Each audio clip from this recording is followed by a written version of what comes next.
May 16th of 2019, their 18-month expiration ran out in November 16th of 2020.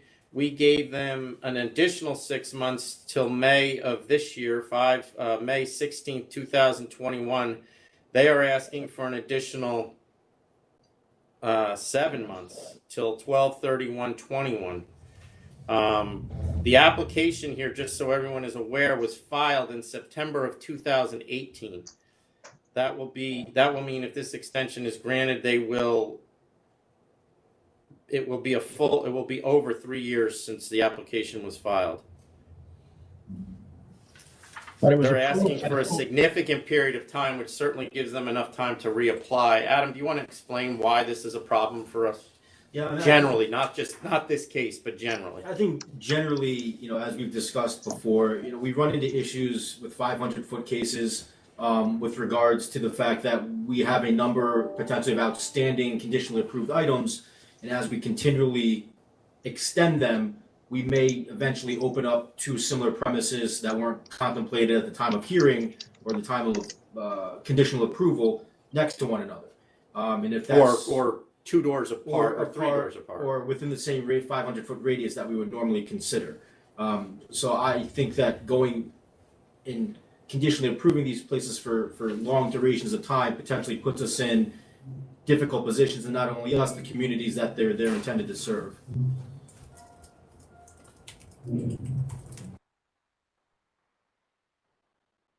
Right, so with that then, Commissioner Fan? Adam, I hear what you're saying, but this is a hotel license. And I do feel like to send them back to the community board is creating a lot of work for a lot of people involved throughout this process. And because this is a hotel, I really don't feel like this is a good time for anyone to open a hotel. So I'm gonna approve November 31, 2021. I mean, December 31. All right, Commissioner Ford.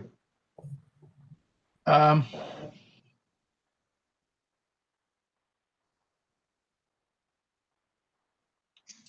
don't know. I kind of wish there was some kind of process we could come up with as we look at these, some type of standard, something. Well, there is a process. We gave everybody 6 extra months than we've ever done before. Yeah. It was 18 months, and because of COVID, we added 6 months onto that. They were approved by the full board on 5/15/19. So yeah, they filed back in 18, but they really weren't approved until May of 2019. So coming up on. No, the reason I said that was because presumably when an applicant applies, they are applying because for the most part they're close to being ready to open. Now that was, 2018 was a long time ago.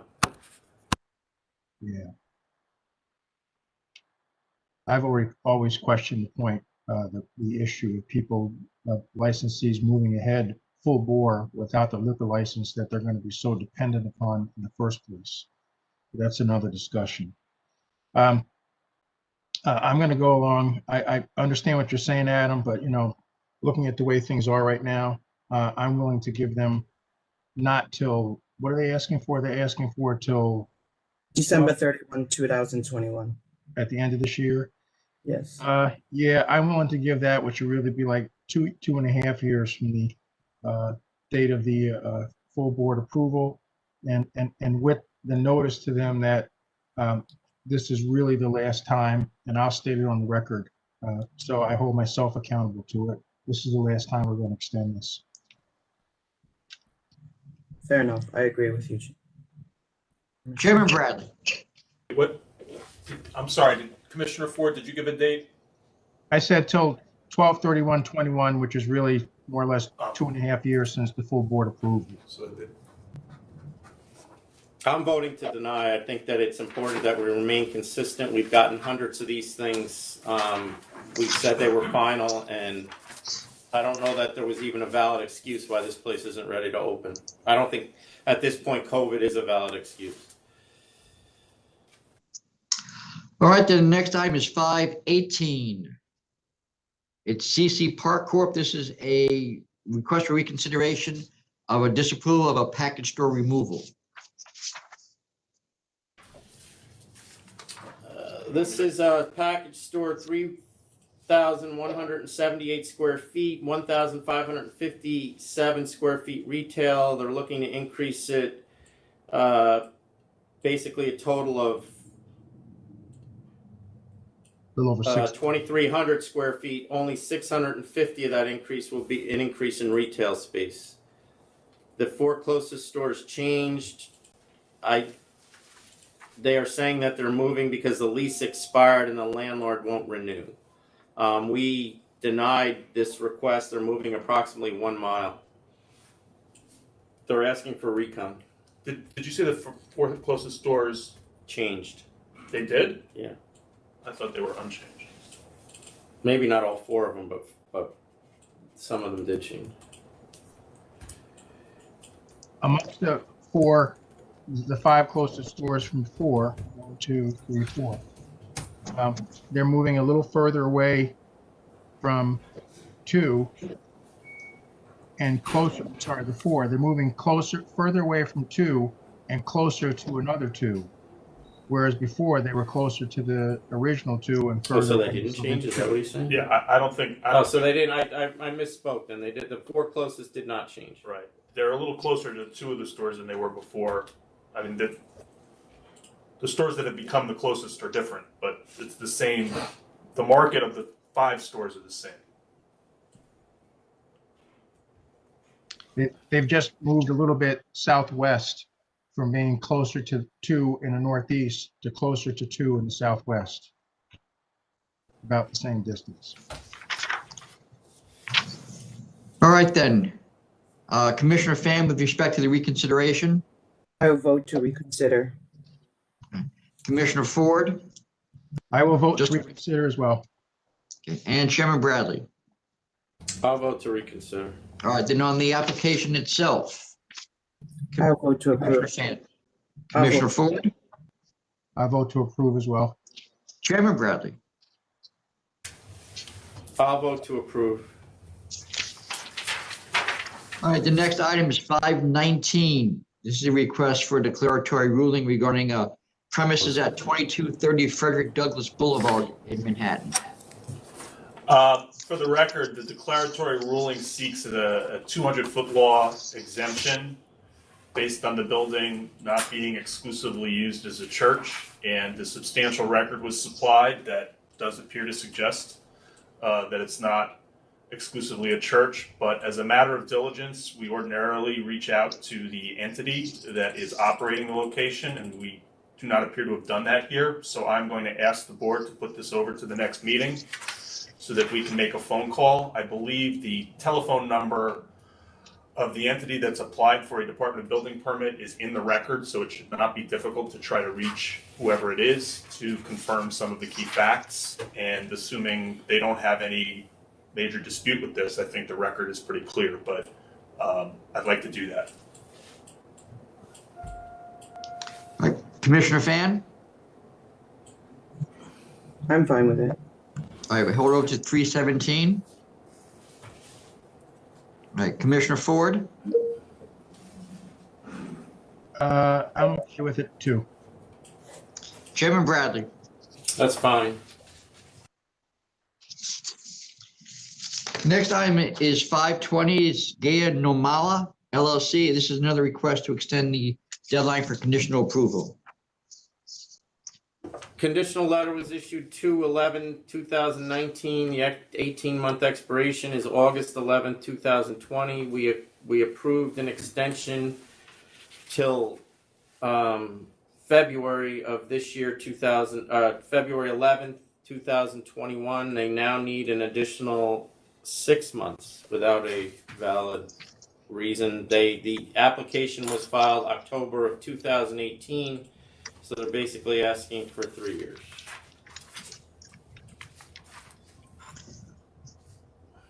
All right then, Commissioner Fan.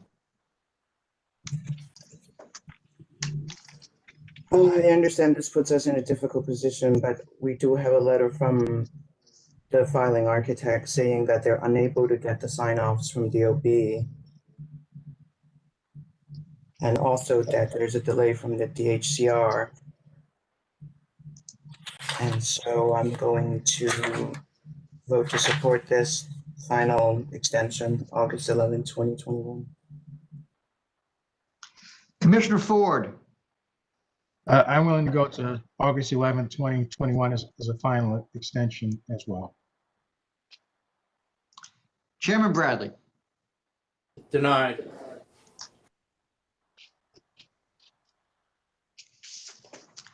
next item is 521, Facility Concession Services, Inc. This is an application to extend the deadline for conditional approval for an alteration application. Conditional approval was issued on January 27, 2020. The 18-month expiration was July 27th of 2021. They now would like an extension for until January 31st of 2022, which would make it 2 years.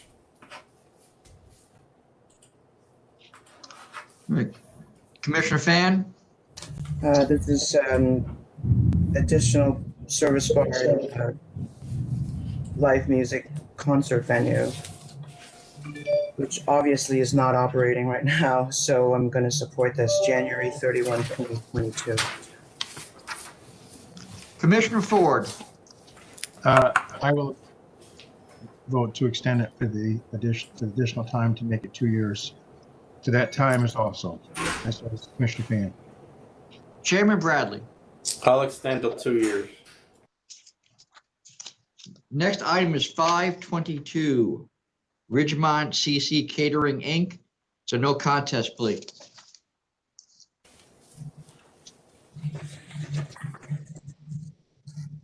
Commissioner Fan, I'm at 1,000. Commissioner Ford, I'll do 1,000 as well. Chairman Bradley. 1,500. Next item is 523, Crystal Rock Beverage Company, Inc. It's a no contest plea. An EBT offense, just so everyone's aware, it's usually, at that point, it usually is a fine. It's if there's a second EBT offense, it's always at least a $500 fine.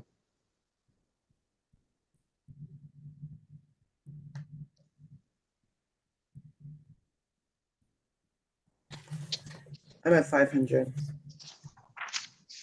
Commissioner Ford, Licensed since 1967. I'll do 500 as well. Chairman Bradley. 500. Next items 524, 25, and 26. DIXDAW Corp. This is a matter that went to hearing. The license has been summarily suspended since October 4th.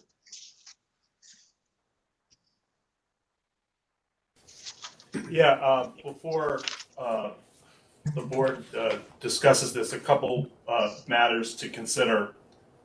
Just for the record, there's 3 proceedings. There were 16 charges in the first, 1 in the second, and 3 in the third.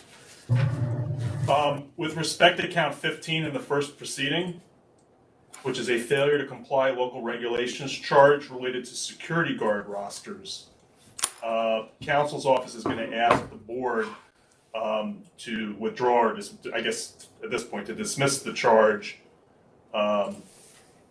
based on my review of the controversion.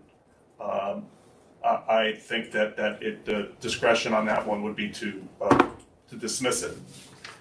Oh, you don't want to withdraw it, you just want to dismiss it? Yeah, we can have it dismissed. Okay. Count 16 is an unlimited drinks count, which was pleaded under 2 sections of Section 117A, the unlimited drink offering law. It was pleaded under A and C. The controversion actually only mentions A, but it was also pleaded under C. Just for the record and for anybody who's watching, unlimited drink offerings under this statute include the advertising of discounted drinks under 117A-C, where the discounted drinks, in the view of the authority, are in violation of the purposes and intent of the section.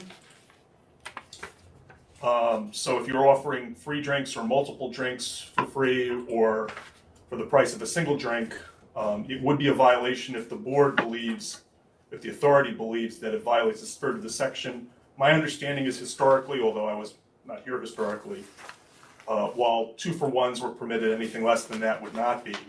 The record here shows that the drinks were offered for a third the price, which means 3 drinks for the price of 1, which would be under 50%.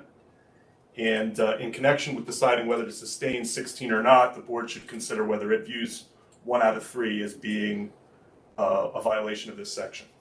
So I just wanted to clarify that on the record.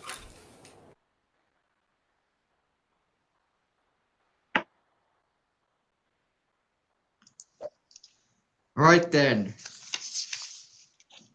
Commissioner Fan? So responding to what Council just said, I will vote to dismiss number 16, charge number 16 in the first proceeding because the drinks were 15. not. 15. Unlimited drinks is 16. I would dismiss. Yeah, I would dismiss the security guard as he said, and I will also dismiss 16 with the unlimited drinks. Oh, okay.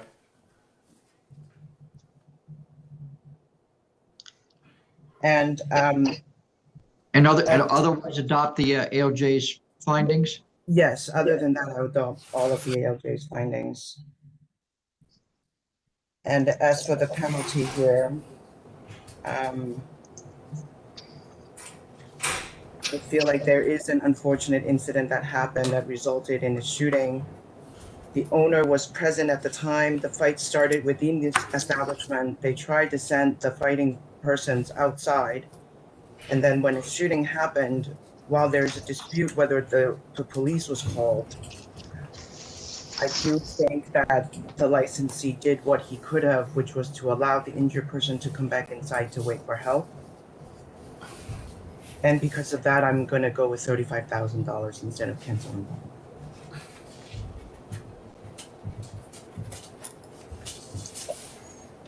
All right, Commissioner Ford.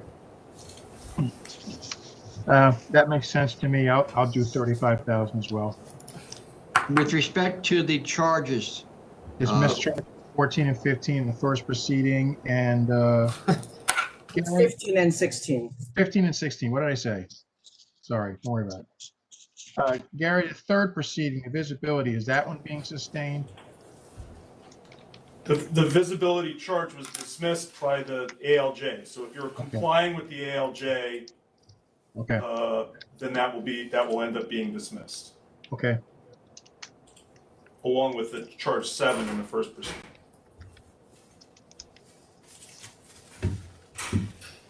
all right, so you're then the same with Commissioner Fan, Commissioner Yes. Ford? Yes. All right, Chairman Bradley. I'll dismiss 15. I am not dismissing 16. I think that the law, as counsel described the law is clear and the evidence was clear that this was not a 2-for-1. It was much more than that. They were offering 3 drinks for the price of 1 during COVID, no less. I think that was properly sustained. Otherwise, I will go along with the rest of the ALJ's decisions. I am not going to fine. I think this should be cancel and bond. This place was open for 7 months. They were having shootings in this period of time during or right before COVID, and then there's multiple COVID violations on top of that. They actually, bar security 101, I think, is clear that when you're having a fight inside your establishment, you don't move both parties of the fight out into the street so somebody can get shot. So that to me is a clear lack of supervision and an ability to supervise. So while everything that happened after that may have been fine, clearly they were not supervising the place properly, and I have no faith that they'll continue to supervise it properly. So I'm at cancel and bond. All right, then, the next item is 527, JOFEL Pub, Inc., let's see, $5,000 CNC. I'll accept 5,000. Commissioner Ford,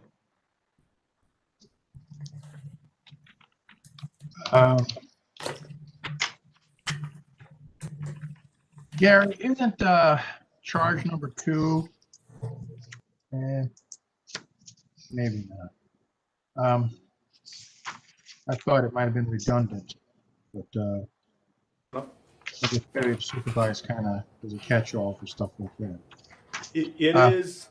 I will say that I think that it is a failure to supervise if you were employing unlicensed security guards. It's not something that would necessarily on its own require a substantial increase, but I will note that books and records violations on a non-calendar basis are 2,000, plus the unlicensed security guards, and this is a place that has $10,000 in adverse history, including for focal point. So that's probably why the offer is where it is. Yeah. All right. I'll accept as well. all right, Chairman Bradley. I'll accept. Next item is 528, HHC Bridgeview LLC. This is a $1,500 conditional offer. Commissioner Fans accepting. Commissioner Ford. Accept. Chairman Bradley. I'll accept. Next item is 529, GUMAN DELI Grocery Corp. This is a default at pleading on the sale of minor charge. I'm at 3,500. Commissioner Ford.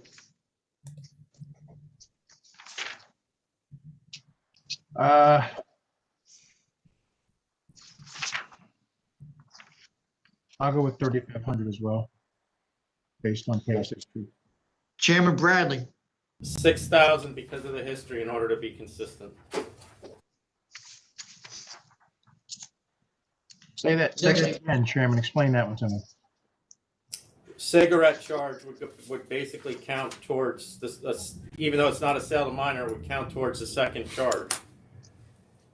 Just Commissioner Ford, historically, if there's any prior violation, no matter what it is, that would make the sale of minor a second offense. And Got it. actually, in this case, this is a third offense. All right. Then I'll go with 6,000 with the chairman. I'll go to 6,000, Tom. The next item, 530 Flatland Grocery Inc. It's a default at pleading.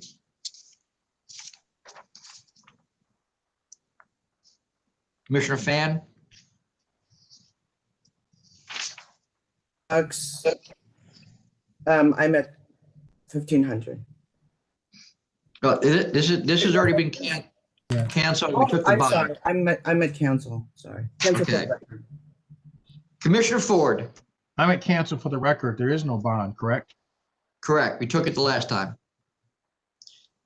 Chairman Bradley. Cancel for the record.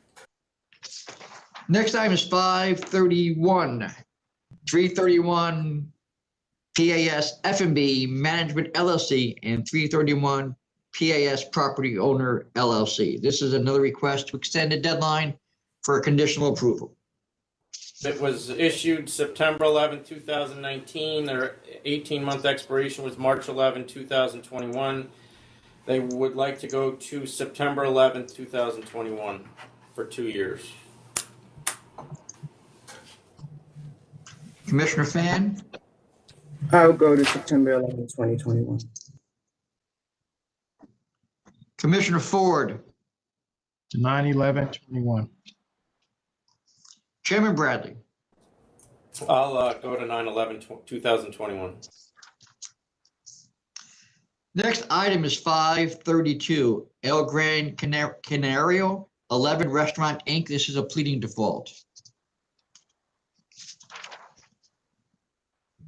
Commissioner Fan. I'm at 10,000. Commissioner Ford.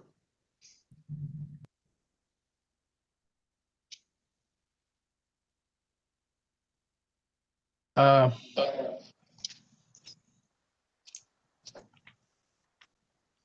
was at 5,000. Chairman Bradley, you gonna pick one of those two? Please. 4,000. 5,000. All right, 5,000. All right, then the next item is 533, Halfway House Inc. This is a $1,500 conditional offer. 1,500 accept. Commissioner Ford, 1,500 accept. Chairman Bradley. I'll accept. Next item is 535, GFCREST Inc. It's a $1,500 conditional offer. Commissioner Fan,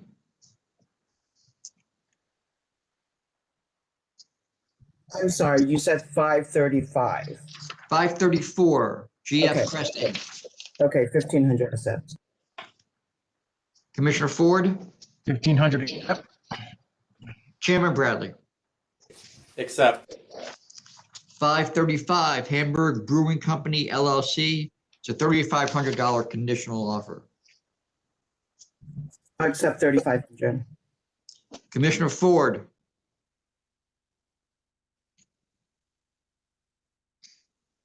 I'll accept 3,500 as well. Chairman Bradley. 3,500. Next item is 536, Frisky Oyster LLC. It's a $1,500 conditional offer. I accept 1,500, Tom. Commissioner Ford, I'm gonna go down to 1,000. They've been open since 2010, 11 years, and no history whatsoever, so I was at 1,000. Chairman Bradley. 1,500. Did I cut you off, Commissioner Fan? I'm sorry. Yeah. I was gonna go to 1,000 too. Okay. Thank you. All right, the next item is 537, Trefatelli Restaurant LLC. It's a $1,500 conditional offer. 1,500 accept. Commissioner Ford, 1,500 accept. Chairman Bradley. Accept. 538, Translucio Inc. It's a $1,500 conditional offer. 1,500 accept. Commissioner Ford,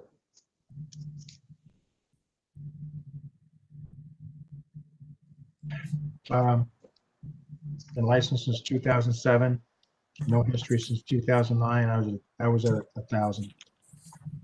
I'll go to 1,000. Chairman Bradley. I'll accept. Next item is 539, VSM Group LLC. It's a $1,500 conditional offer. I'll accept 1,500. Commissioner Ford, 1,500 accept. Chairman Bradley. Accept. The next item is 540, Antonelli Inc. This is a $1,500 conditional offer. And just so you know, the license has been renewed through February 2023. Commissioner Fan, This is one employee with no mass. They've been in business since 1977. No adverse history that we know of. I'm gonna go to 750. Commissioner Ford, I was at letter of warning, 44 years. It's a long time. I was in college. I'll go to letter of warning. I wasn't born yet.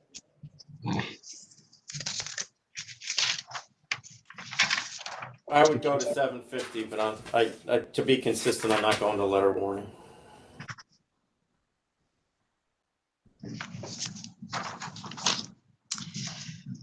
Commissioner Ford, I was in high school, so. All right, 541, Semirice NY Inc. This is a request to extend a conditional approval for an on-premises wine license. This conditional approval was August 22nd, 2019. The 18-month extension ran out February 22nd, 2021. They want to extend till August 22nd, 2021. 2 years. I'll go to August 22nd, 2021. Commissioner Ford, As will I. Chairman Bradley. I will as well. Next time is 542, 1104 Monroe Inc. This is a $1,500 conditional offer.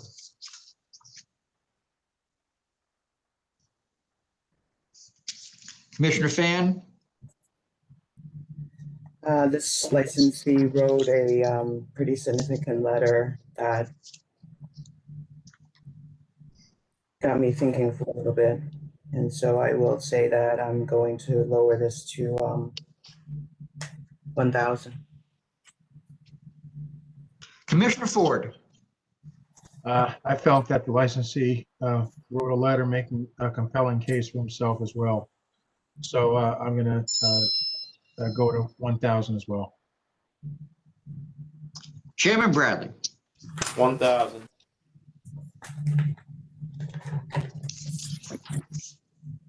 Next item is 543 Long Beach Speakeasy Corp. It's a $1,500 conditional offer.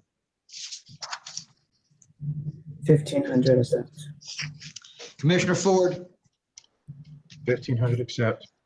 Chairman Bradley. 1,500. Next item is 544 240 Flatbush Avenue LLC. This is a conditional offer of $4,000. We have another item on the calendar, which is 562 regarding the same licensee. That's a no contest plea. So we'll take 544 first, the conditional offer of $4,000. I'll accept 4,000. Commissioner Ford, I'll accept the 4,000. Chairman Bradley. 4,000. All right, then let's do 562 since it's the same licensee. It's a no contest plea to 3 charges. I'm going to do letter of warning. Commissioner Ford, Give me just a second to scroll up to it here.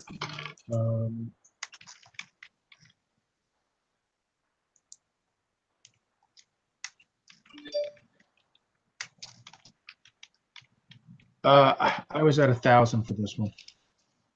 Chairman Bradley. 1,000. Next item is 545 Mario San Incorporated. This is a $1,500 conditional offer. I'll accept 1,500. Commissioner Ford,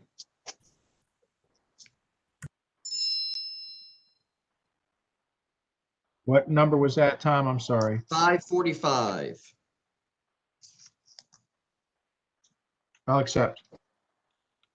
Chairman Bradley. I'll accept.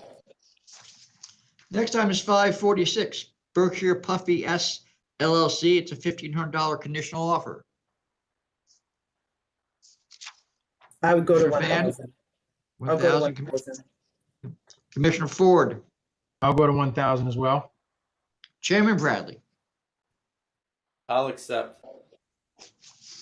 Next item is 547 Masik Renovation Inc. It's a $1,500 conditional offer. I'll accept 1,500. Commissioner Ford, 1,500 accept. Chairman Bradley. I'll accept. The next item is 548 East End Taps and Corks LLC. This is a $1,500 conditional offer. 1,500 accept. Commissioner Ford, Accept. Chairman Bradley. I'll accept. Next item is 549 Cooper Street Clam and Oyster Bar LLC. This is a $1,500 conditional offer. I'm going to go to 750. Commissioner Ford, Yeah, I had 752, almost 20 years in business, no history. Chairman Bradley. I'll go 750. Next item is 550 Old Street Inc. This is a $1,500 conditional offer. I'll go to 750. Commissioner Ford,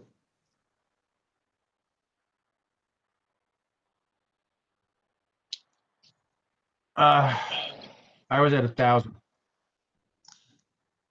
Chairman Bradley. I'll accept. I'll go to 1,000. Okay. Next item is 551 Greenway Pub LLC. It's a $4,000 conditional offer. I will accept 4,000. Commissioner Ford, 4,000 accept. Chairman Bradley. 4,000. Next item is 552 Turkey Run LLC. It's a $4,000 conditional offer.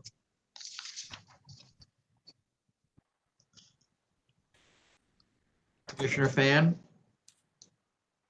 I thought this was high. I'm gonna go to 2,500. Commissioner Ford, I thought it was high as well. I'll go to 2,500. Chairman Bradley. I'm gonna stick at the 4,000. It's their second EO offense, and the other one was in July.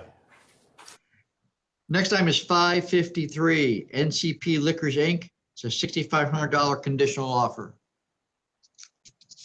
6,500 accept.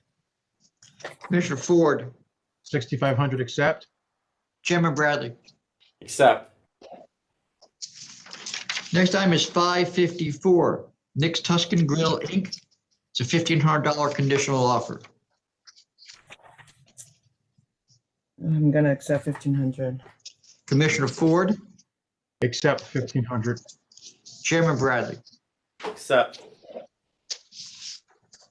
Next item is 555 Will Dunn Inc. Offer is $1,500.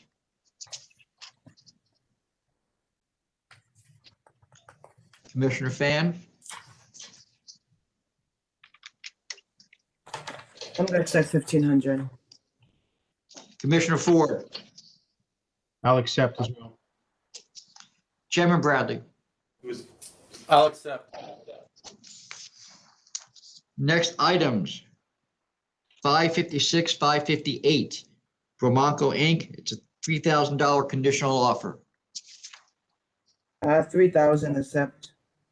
Commissioner Ford, 3,000 accept. Chairman Bradley. Accept.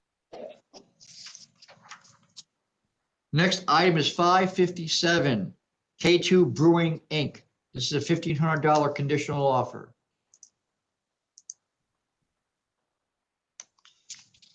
I'll accept 1,500. Commissioner Ford, I will accept 1,500. There's no bond available. Is that correct here? yes, Okay. I have to go back and check. I think it has to do with when the, because this is a farm distillery license. They don't have to submit a bond. We learn something every day around this place. Okay, thank you. And Chairman Bradley, Accept. and I should correct, I said farm, just it's a farm brewery license. None of the farm licensees have to submit bonds. Okay. 559 Soul East LLC. It's a $2,000 conditional offer. I'll accept 2,000. Commissioner Ford, 2,000 accept. Chairman Bradley. I'll accept. Next item is 560 Cafe Matthias Inc. This is a request for reconsideration. You had rejected an offer of $2,000, made a $5,000 counteroffer. Licensee is now proposing $2,500. I'm still at 5,000. Commissioner Ford,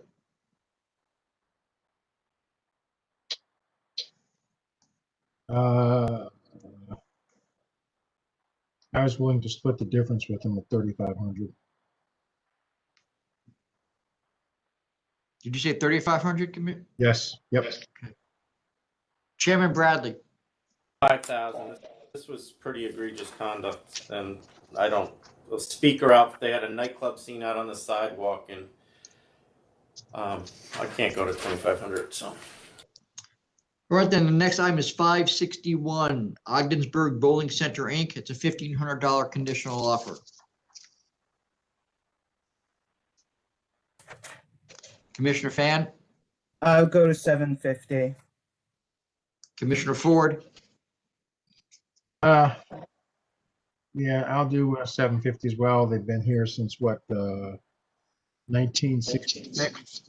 Nothing since 2014. So I'll do 750 as well. Chairman Bradley. 750. Next item is 563, 1847 International Social Club, Inc. This is a default at pleading.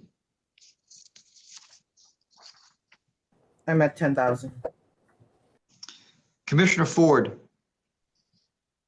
I'll do 10,000 as well. Chairman Bradley. I'm at cancel. There's $15,000 in fines in their adverse history, 6 separate dates in their adverse history of contact with either law enforcement or us. And then this case alone has 5 separate dates of either contact with law enforcement or the SLA. And plus there's another 25 calls for services since 2019. I'm at cancel and bond.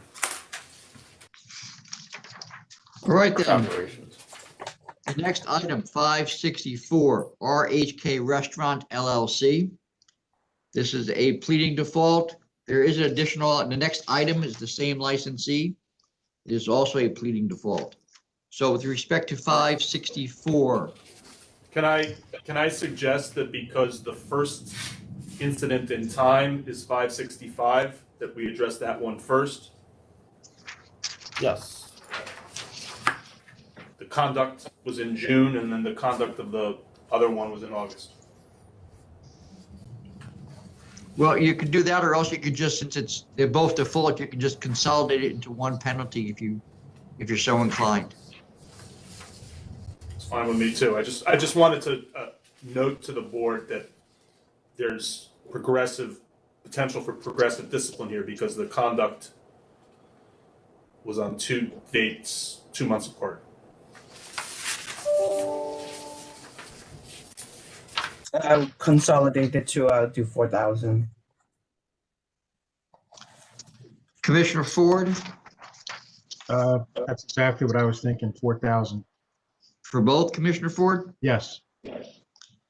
Chairman Bradley, I was at 5,500. for both?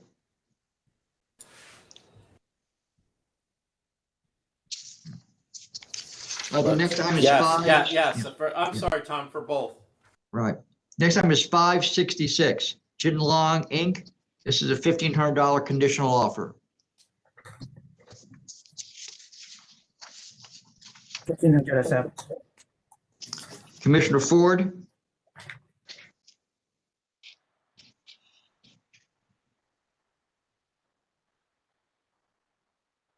1,500 accept. Chairman Bradley. Accept. Next item is 567, Balak, Inc. This is a $1,500 conditional offer. 1,500 accept. Commissioner Ford, 1,500 accept. Chairman Bradley. Accept. Next item is 568, Butcher King, Inc. It's another $1,500 conditional offer. 1,500 accept. Commissioner Ford, 1,500 accept. Chairman Bradley. Accept. Next item is 569, Bear Clan Enterprises, Inc., a $1,500 conditional offer. 1,500 accept. Oh, I go to 1,000. 1,000. Commissioner Ford, Oh, I'll do 1,000 as well, since 2005. Yes. Chairman Bradley. 1,000. Next item is 570, 11 Domestic Corporation. It's a $1,500 conditional offer. 1,500 accept.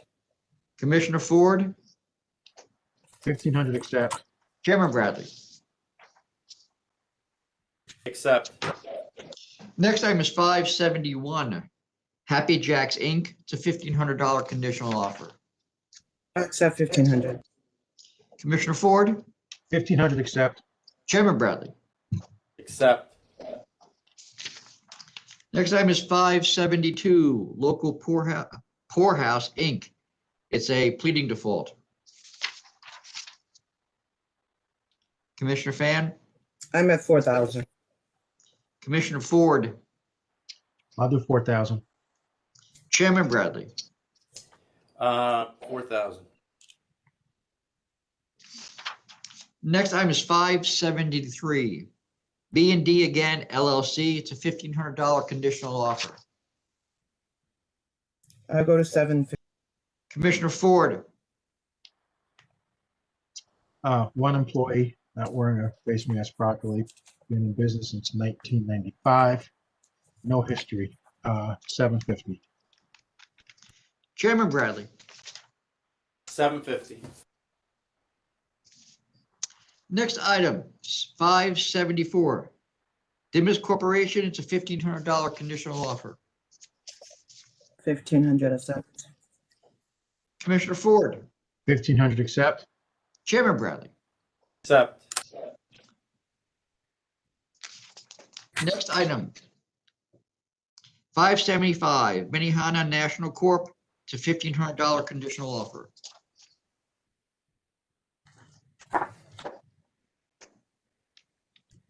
This probably should have been a summary. I'm gonna go to 7,500. Commissioner Ford, Yeah, I thought this one should have been a summary too with the amount of people inside. I'm at 10,000. Chairman Bradley. Was this indoor dining was legal in though, right? Oh, it's in Nassau, so it was. It's in yes, Nassau, so they had a 50% limit and they were crowded at 14 of 17 tables. yes. Okay, I'll do 7,500. I'll go to 75. I'll go to 7,500 as well. Okay, next item is 576, Signal 8 Corp. It's a $1,500 conditional offer.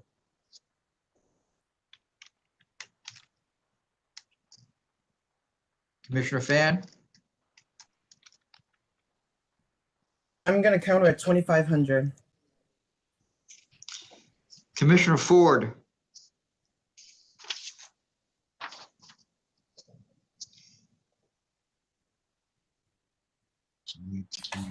Supervise.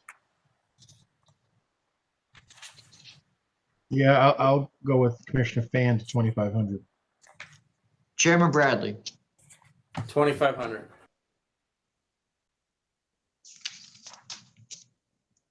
Next item is 577, Nasser Superette Inc. This is a CNC of cancellation plus bond. However, there is no bond available.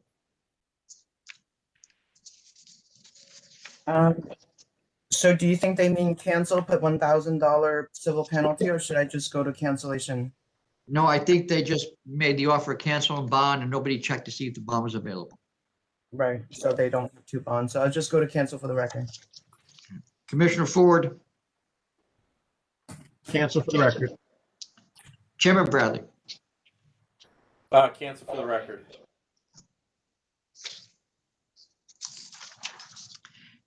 Next item, 578, ABI Group LLC. This is a no contest plea.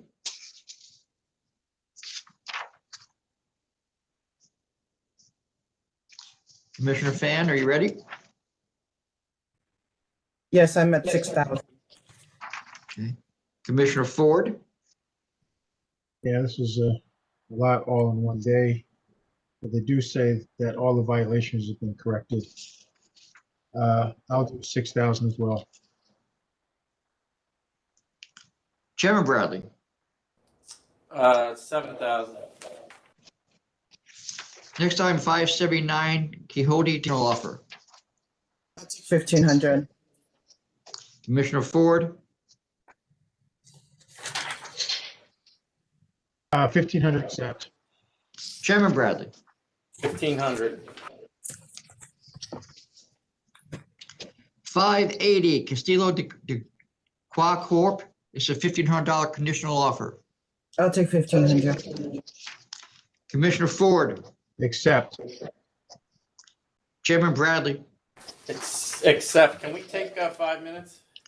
Sure thing. It's 11:08 now. We'll take a break to, let's say, 11:15.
Tom, we can see you. All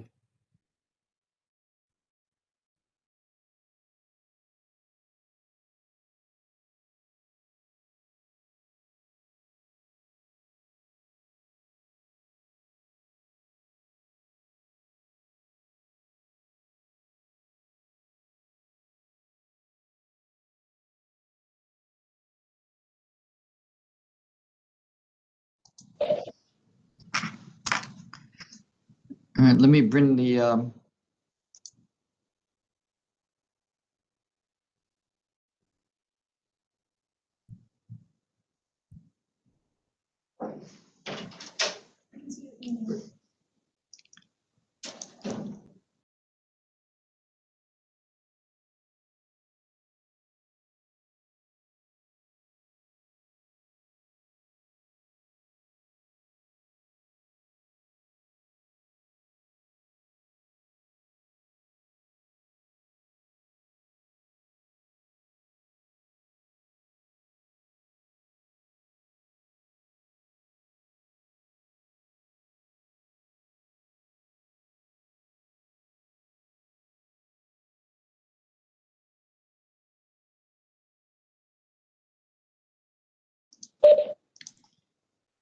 Can we All right, move if on we're, for- We need to hold for 2 minutes, please. The chairman needs to step out. okay.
Are we ready to proceed then?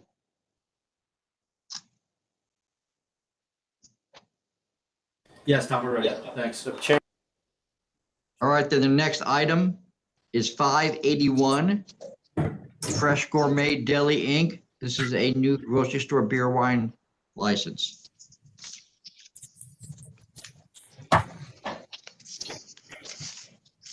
all right, so the 581.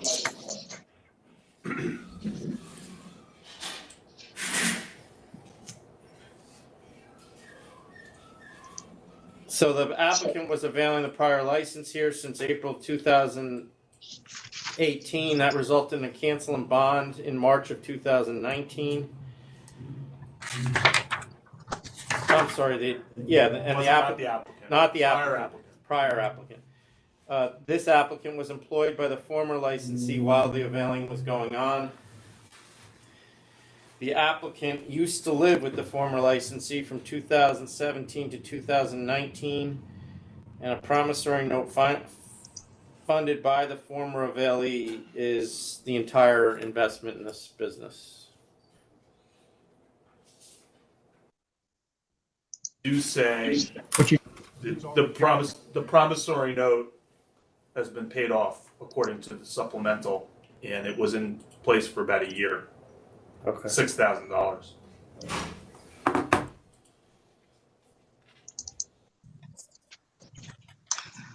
All right, with that, Commissioner Fan, are you ready to vote? Yes, I'm going to vote to approve. Commissioner Ford,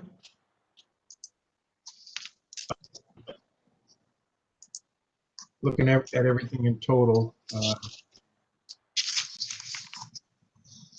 I'm going to vote to approve as well. Chairman Bradley. I'm going to vote to deny. There's too many connections to the former business owner, to both the availer and the availee. for me to believe that one or both of them is not involved in this. Right then, next item is 582, Kent Wines and Liquors, Inc. It's a new package store application. Store with 2 employees, principal to manager. The manager he has no experience and will. I'm sorry. The principal will hire a manager. He has no experience and he will also keep his banking job. There are 2 protests. The closest store is 0.5 miles away. There are 4 stores within 0.6 miles. The second closest store was licensed in 2018. It's 1,750 square feet. 980 of that is retail. All right, Commissioner Fan. Applicant's counsel make an argument that there's public convenience because this will serve the north side of Brooklyn Bridge, of the Williamsburg Bridge rather. Or rather, this will actually serve the south side of the Williamsburg Bridge, I'm sorry. The condo and rental buildings that are in that area. And I agree with that. And since this summer, probably there will be more foot traffic on the waterfront in Williamsburg, I will vote to approve. All right, Commissioner Ford. Yeah, I kind of agree with Commissioner Fan. This is on the south side of the Williamsburg Bridge. It's towards the water. It's several blocks away from the other stores, not to mention the other ones on the other side of the Williamsburg Bridge. So I think that to this area of it will probably be a public convenience advantage to have a store here. Chairman Bradley. I'm going to vote to deny. There's 4 stores within 0.6 miles. Every store, 3 of the 4 stores are showing completely flat sales. The population has not really increased. It's actually stagnant. And this store is right along the river, so I just don't see how it's basically providing the same products that the other people provide to the same customer base, and we just put a store in there in 2018.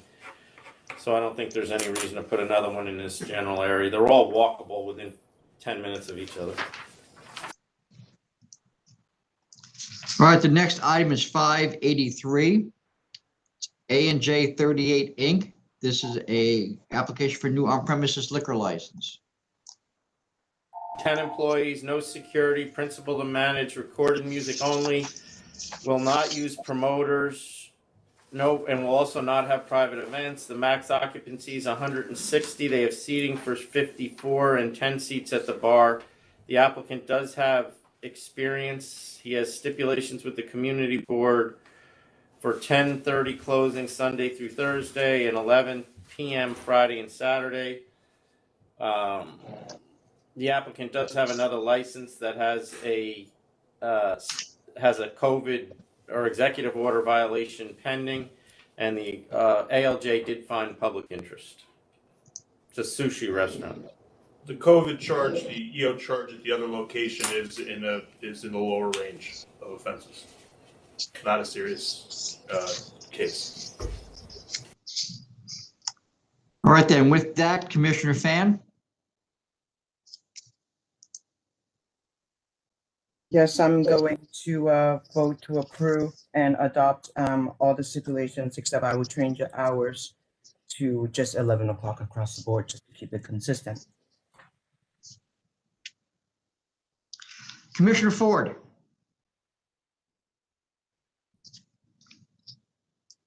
You're muted, Commissioner Ford.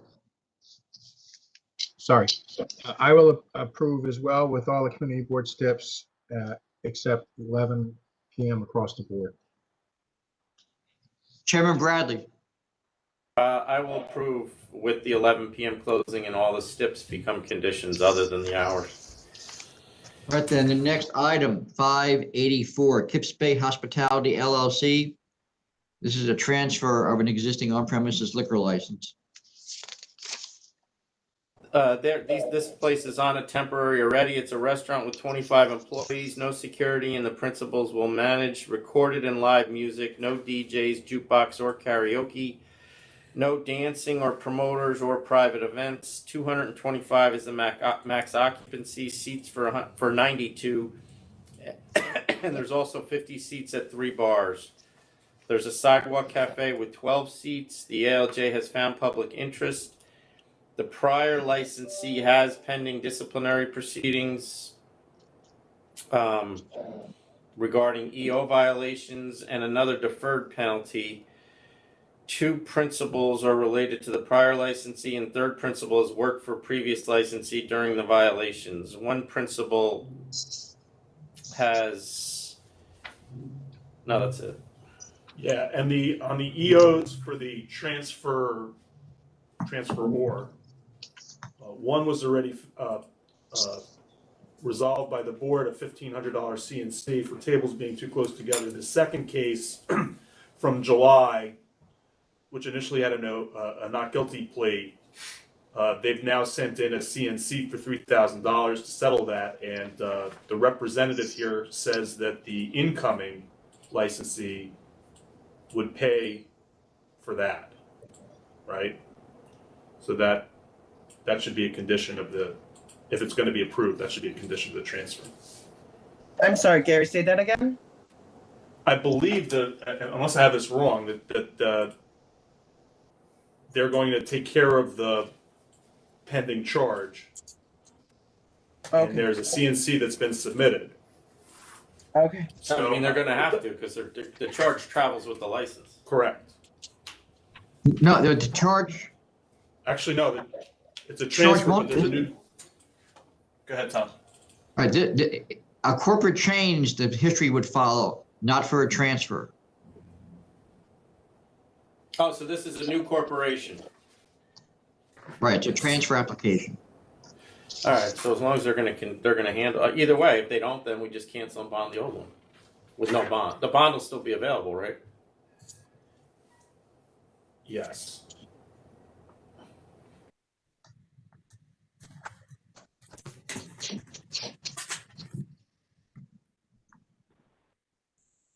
Adam, did they have the same DBA at the prior location? It's okay if they're connected, though. It's We the wouldn't. same- Just Is one it the moment, same- I'll double check for you, Commissioner. It's the same location, right? No, They're not...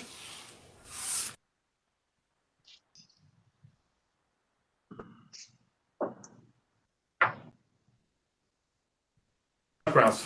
Different DBA, Commissioner Fan. Different DBA. Correct. Interesting. But same location. That's correct, yes. Do you have a sense of the hours they had from before?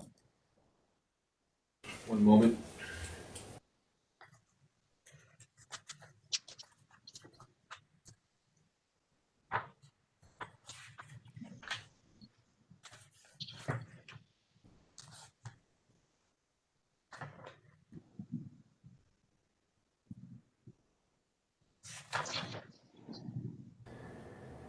Commissioner Fan, it doesn't look like they had any community board or full board restrictions on their hours, so they would have been a 4 a.m. licensee.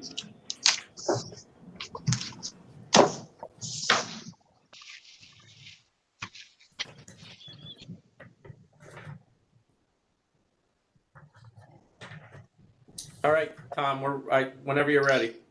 All right, then, Commissioner, How come we didn't hear from the community board on this one?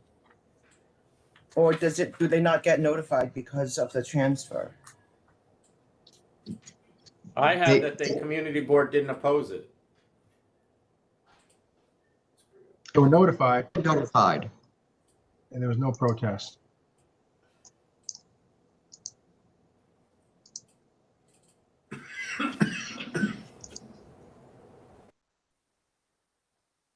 All right.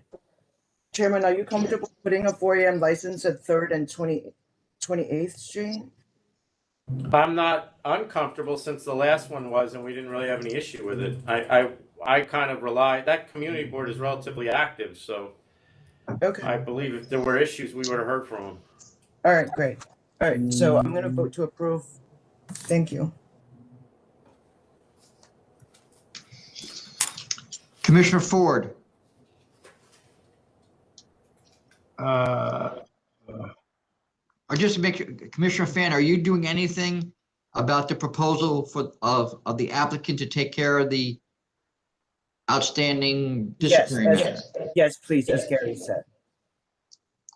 All right, so it's going to be a condition of the approval that the applicant pay whatever civil penalty is imposed in that matter? Yeah, but it's not the same people, right? So it wouldn't really make that much sense to make them pay the other people's fines, right? That's what I'm just trying to find out is what you want to do. Okay, no, I'm just going to keep it separate. I'm sorry. Okay. Commissioner Ford, yeah, the ALJ supports it. No opposition from anyone in the community. So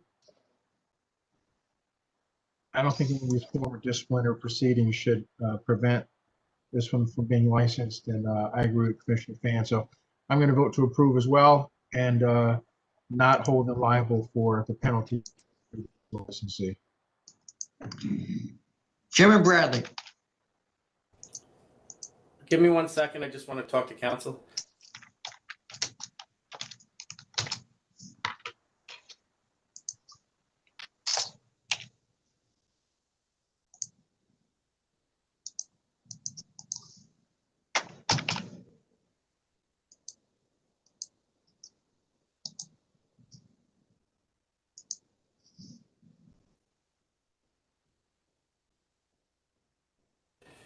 All right, I'll do the same. And if that, just so it's clear that enforcement matter that's pending with the old licensee, should that not be dealt with, it will that former license will be canceled, and those licensees will have a cancellation on their record, and the bond will be collected.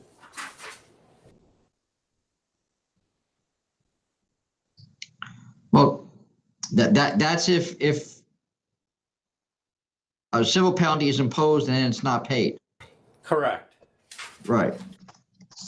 But right now, there is no penalty that's been imposed, other than the one that's already deferred. All right, so then the next item, 585. AYO Group Corp. This is a new on-premises liquor license application. This is a restaurant with 5 employees, no security, principals to manage, recorded music only, no dancing, no private events, no promoters. None of the applicants have any relevant experience that I could see. The max occupancy is 39 with table seating for 34 and bar seats for 5. The ALJ found no public interest due to discrepancies between the public interest statement and the application. The application says no outdoor seating. The public interest statement says there would be a sidewalk cafe with 8 tables with 16 seats that would have hours 9 p.m. Monday through Thursday, 10 p.m. Friday, Saturday.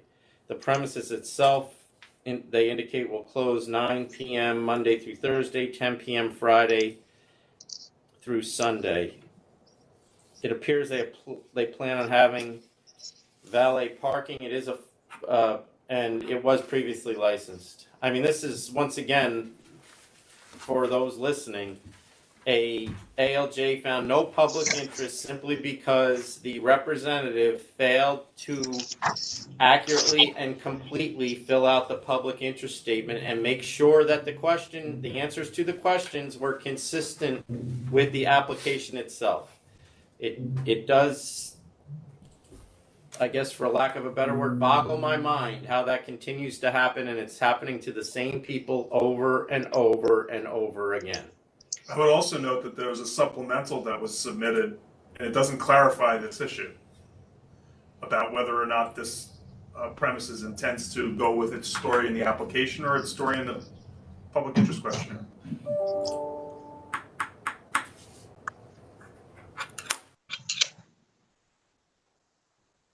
All right then, Commissioner Fan, are you ready to vote?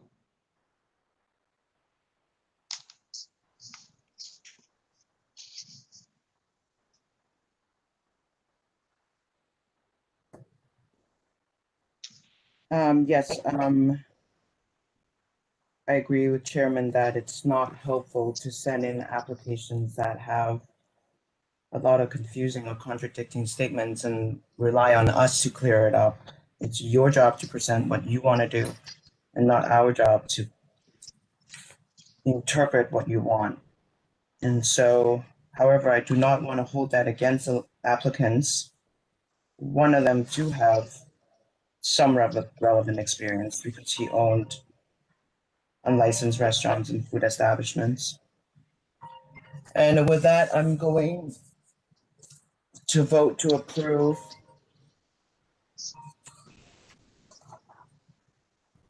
Sorry. 10 p.m. across the board, recorded music only without sidewalk cafe.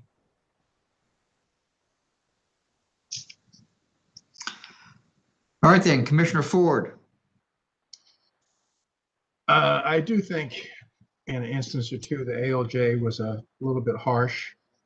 I think there's some things that can be easily cleared up with licensing, such as the outdoor use, and that response to question number 45 about noise, I believe it was misunderstood. I think their answers seems clear to me that they meant to say it's not an issue and they can't control what happens outside. I think that's what they meant, just my opinion. The location of the license is what, 2018, no adverse history. And the applicant didn't disclose it first about his running a restaurant experience in the Dominican Republic, whatever that's worth here.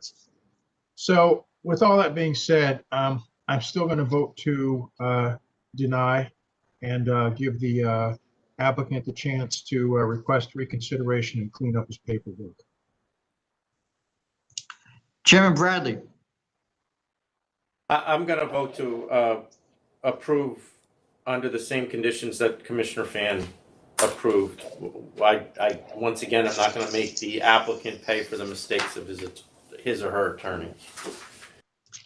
All right, then the next item is 586, 1961 Fulton Deli Corp. This is a new grocery store beer application. The applicant filed in 2018 and was denied due to their own availing from November 17th to September of 2018.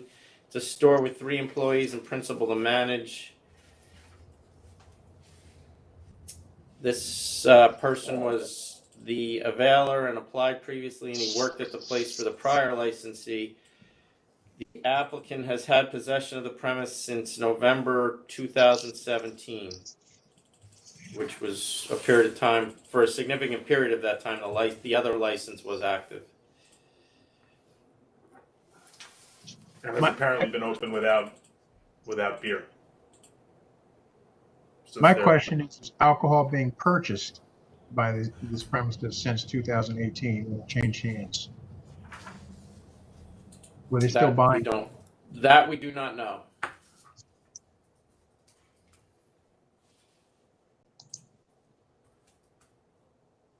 I mean, it would also be hard to investigate because they wouldn't be buying it from a wholesale. Right, and the only way we could know that is if we happen to go in there and see them serving beer without a license, selling beer without a license, which we have no record of. But a lot of these grocery stores stay open even without a license. I mean, they sell lots of other things.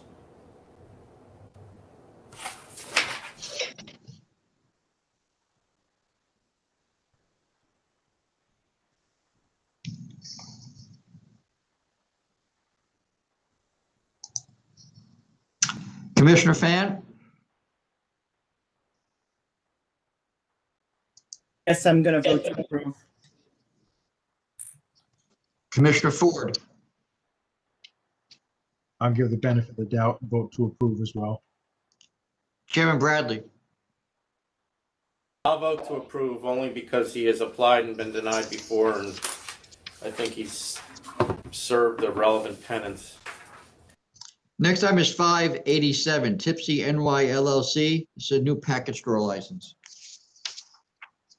This place was previously licensed as a liquor store. That license was surrendered in January of 2020. There have been no new stores put in since. It's a package store, 700 square feet, 500 square foot of it will be retail. It is bulletproof. The principal will be the only employee and does not have experience. The closest store is 0.36 miles, and there are 3 stores within 0.4 miles, and then the 4th store that is one of the 4th closest. We don't really have a distance on. And all of the Or sales numbers. all the 4 closest stores are also bulletproof. Correct. And this is a replacing a prior store, right, that closed? Correct. Okay. And based on that, I'm going to vote to approve. Commissioner Ford. Yeah, normally I deny this, but they're replacing a bulletproof store with another bulletproof store at the same location. No serious or recent adverse history, and all competitors are bulletproof too. There's no protest. So I will vote to approve. Chairman Bradley. I'll vote to approve as well. The next item, 588, ASR Wines and Liquors, Inc. It's a new package store license application. This is in Westchester County. It's 1,443 square feet. 1,188 square feet of that will be retail. It is a store with 2 employees. The principal will hire a manager. The principal is actually 22 years old. The building is owned by the family. There are 4 stores within 2.2 miles. The closest store is 0.8 miles away. There are 2 protests, and our proximity report indicates there are 7 stores within approximately 2 miles. All right then, Commissioner Fan.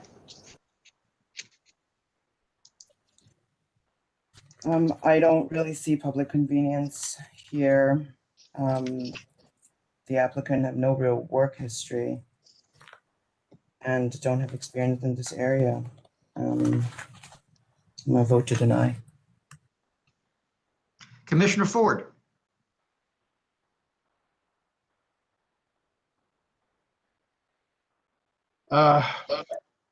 Closest store,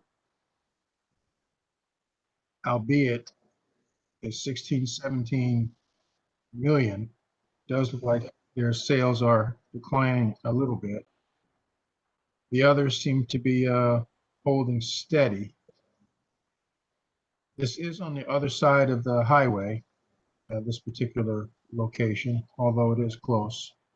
We do have letters of support from the town of Greenberg, town supervisor Paul Feiner, and a retired police officer Gary Farmer. So the store is only going to be, I think, what, 1,500 square feet of retail. So I am going to vote to approve. Chairman Bradley. I'm going to vote to deny. There are 4 stores in 0.2. The 4 closest are within 2.2 miles. The proximity reports indicates there are 7 within approximately 2 miles, and one of the protests indicate there are actually 20 liquor store retailers within 5 miles. And we rejected a liquor store at 443 Tarrytown Road in 2016, but if anything, since that date, I think that the retail situation has become even tighter. So I don't see any public convenience and advantage to adding this store at this time in this area.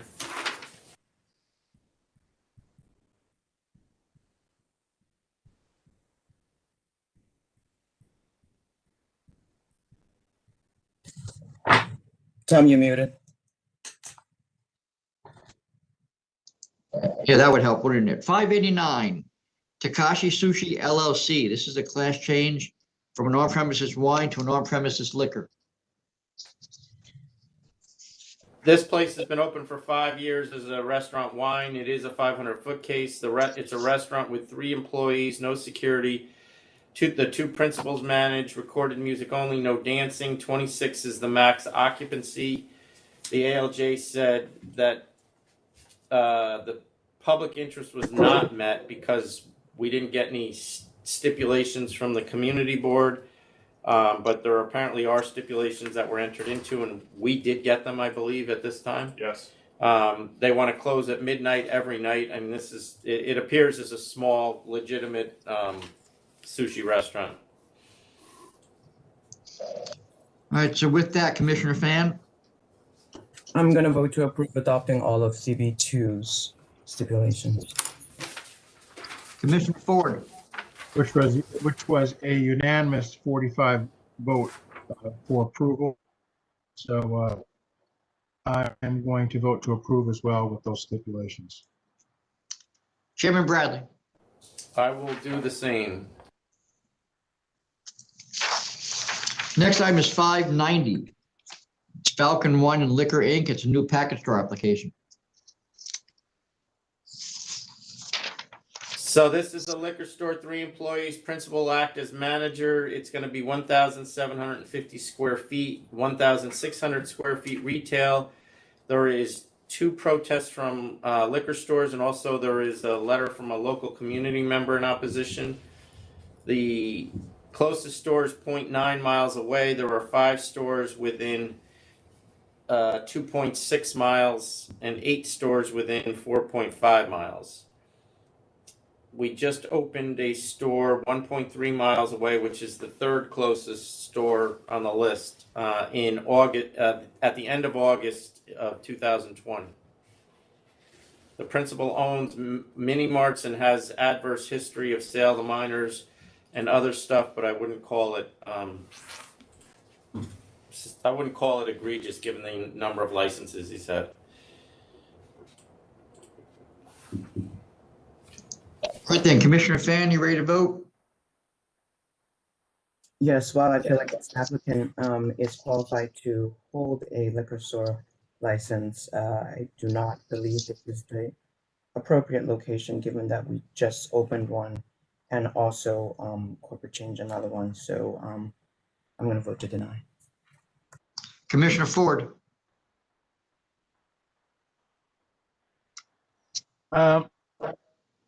We did just license the 3rd closest store back in August.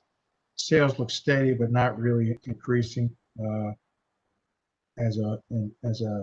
mass. So I have no problem with the applicant, but I don't know about this location as well. So I'm going to vote to deny as well.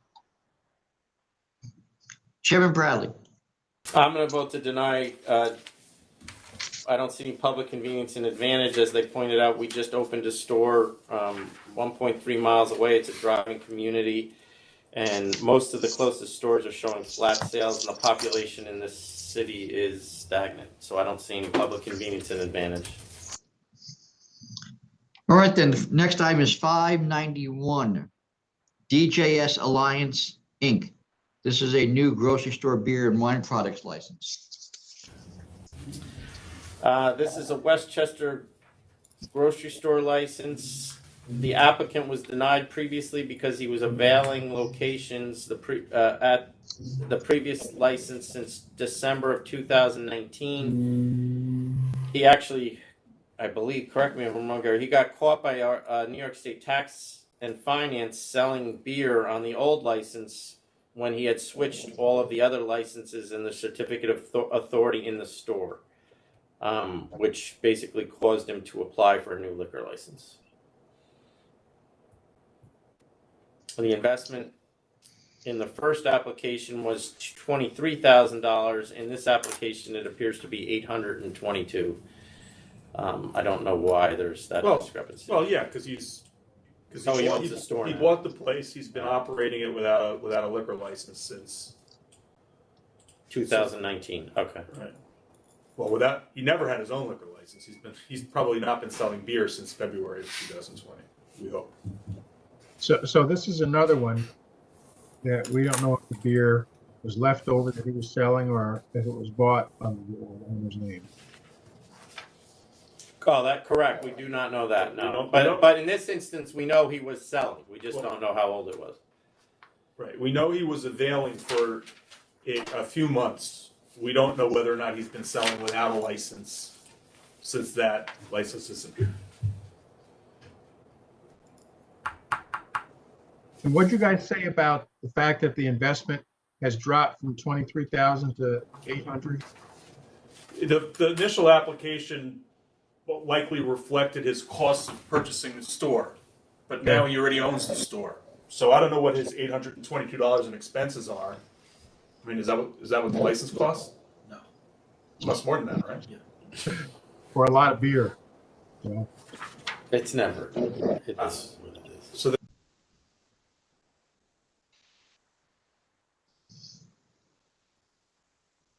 So are we ready to vote then?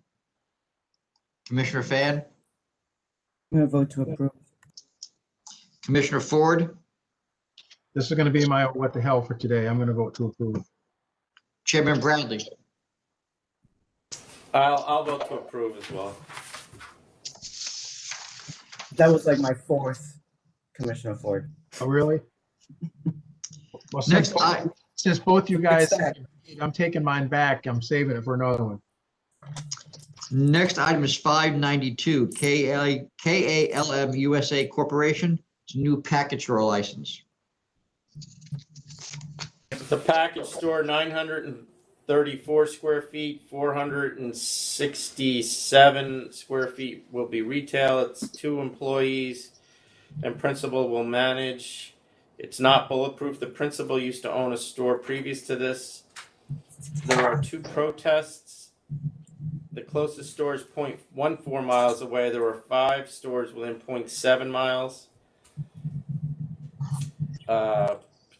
4 of the 5 are bulletproof, and as I said, this will not be bulletproof. The opposition indicates there are 8 stores within 0.7 miles, and this is actually a similar area to the one we just granted, although most of the 5 closest will be different, but because they're so close together, but this is actually in the same neighborhood. yeah, the other thing about this is, while the opposition says, unless I have this wrong, I think the closest store is open. They've sent in pictures, right? Is this the one I asked you about? But on the gross sales letters, the closest store that the opposition is representing indicate on the gross sales letter that they are bulletproof. But who sent those pictures in then? The opposition.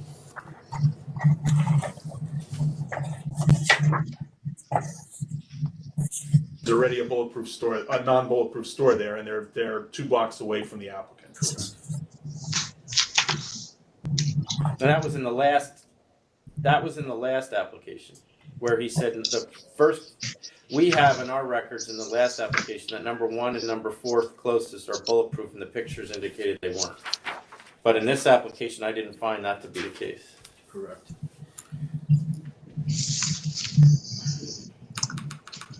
All right, we ready to proceed with the vote then? Commissioner Fan, I want to say one more thing. Just the applicant lives in the building where the store is, and indicates he will have tasting and educational events. His family owns the building, and he is a native of this. Wait. That's a different, This that's the area. next one, right?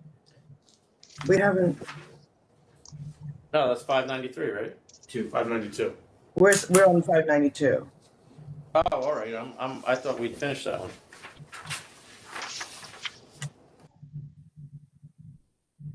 You're right. That's the next one. Yeah, this guy does not live in the building. So the one that's currently pending is 592. It's a non-bulletproof store that is going to end up 2 blocks from another non-bulletproof store that we have pictures of, and 2 blocks from another bulletproof store. This store will be 1,800 square feet. 810 will be retail.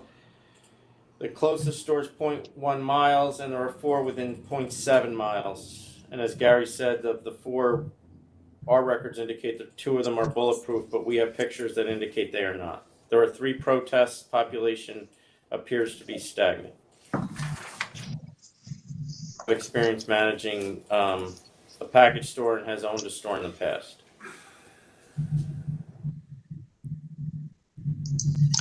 All right then, Commissioner Fenn, are you ready to vote? Yes, Yes. there are a lot of stores in the area. I don't see numbers going up. I don't necessarily think population in Brooklyn is going up right now in this particular area. So I'm going to vote to deny. Commissioner Ford? Yeah, looking at the numbers, it doesn't really seem to be a need that's not being met here. And there's a lot of stores there within a very small area. So I'm going to vote to deny as well. Chairman Bradley? I'm going to vote to deny as well. This store is going to straddle or is sandwiched between 2 other stores right on Fulton Street that are very close. They're obviously very close by.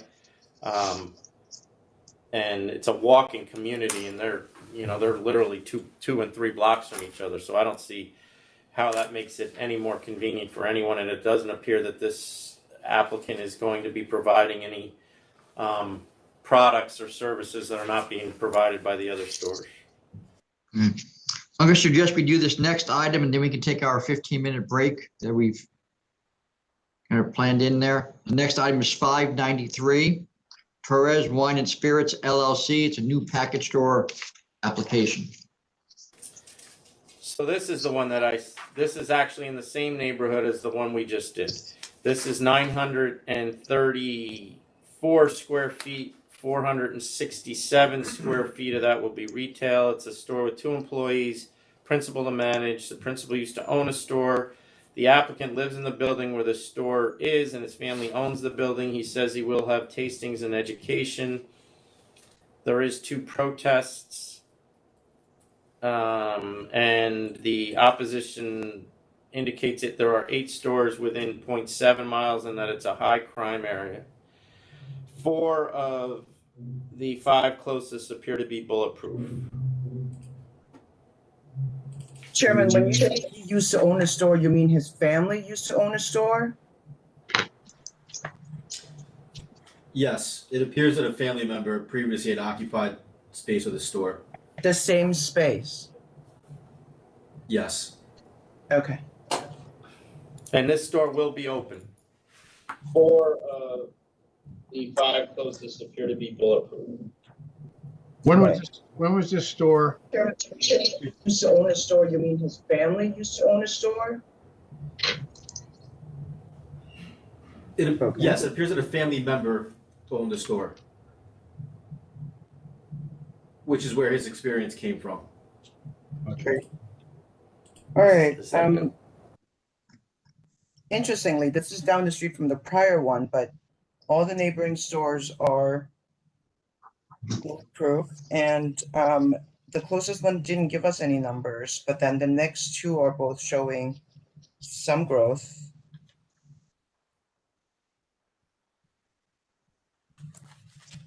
And he has obviously a lot of experience and knowledge, and so I'm going to vote to approve. Commissioner Ford? The last store, the closest store, says remove to Pitkin Avenue. Does that mean it's not there any longer? What does that mean? I think it means that they moved to this location in December of 19. Yes. They moved from somewhere else. Oh, 2 Pitkin Avenue, I'm sorry. Oh, okay.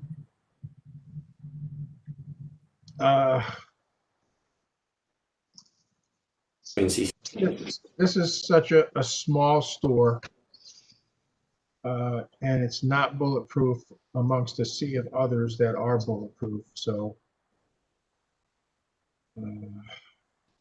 for that reason, I'm going to vote to approve. Chairman Bradley? I'm going to vote to approve.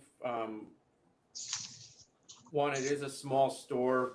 Two, the closest stores, the majority of them are bulletproof, and then the ones that aren't did not, or we don't know, did not respond to our request for sales. So I have to assume they don't care if there's a new one there. And this is somebody, a young individual, appears to be going back to where he was raised and is interested in opening a open store that will certainly be a benefit to the community. So I'm going to vote to approve. Yeah. I'm going to suggest that we take our 15-minute break now. I would just note that you have additional material for the last item on the calendar that was sent to you earlier during the meeting. So you may want to take this opportunity to review that material. Okay, Tom.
If everybody is all ready, we can resume the meeting.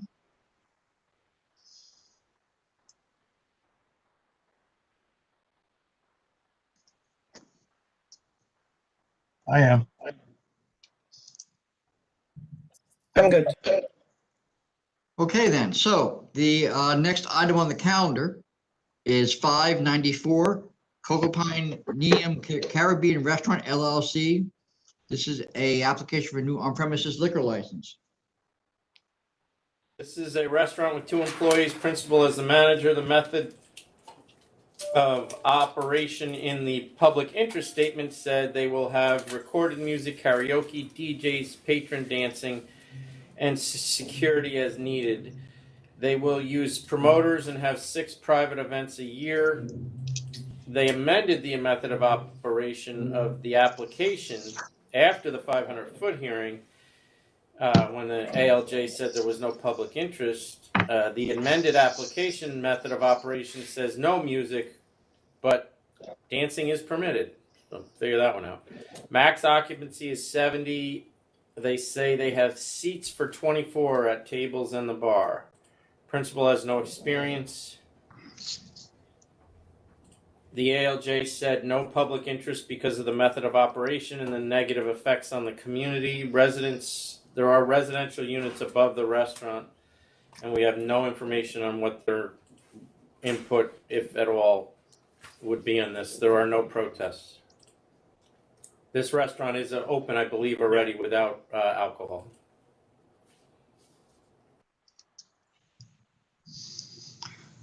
All right, then, Commissioner Fan, you ready to vote?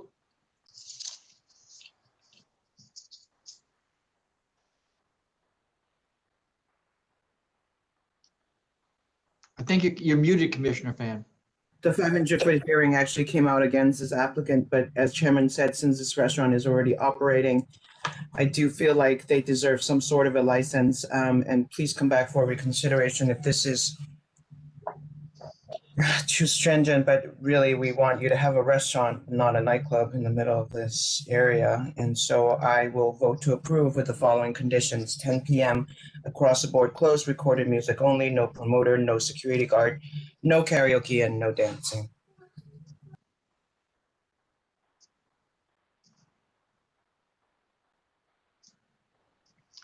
All right, then, Commissioner Ford. The establishment questionnaire states that the maximum occupancy is 24, but the certificate of occupancy states that the maximum occupancy is 70. Which one do we think it is?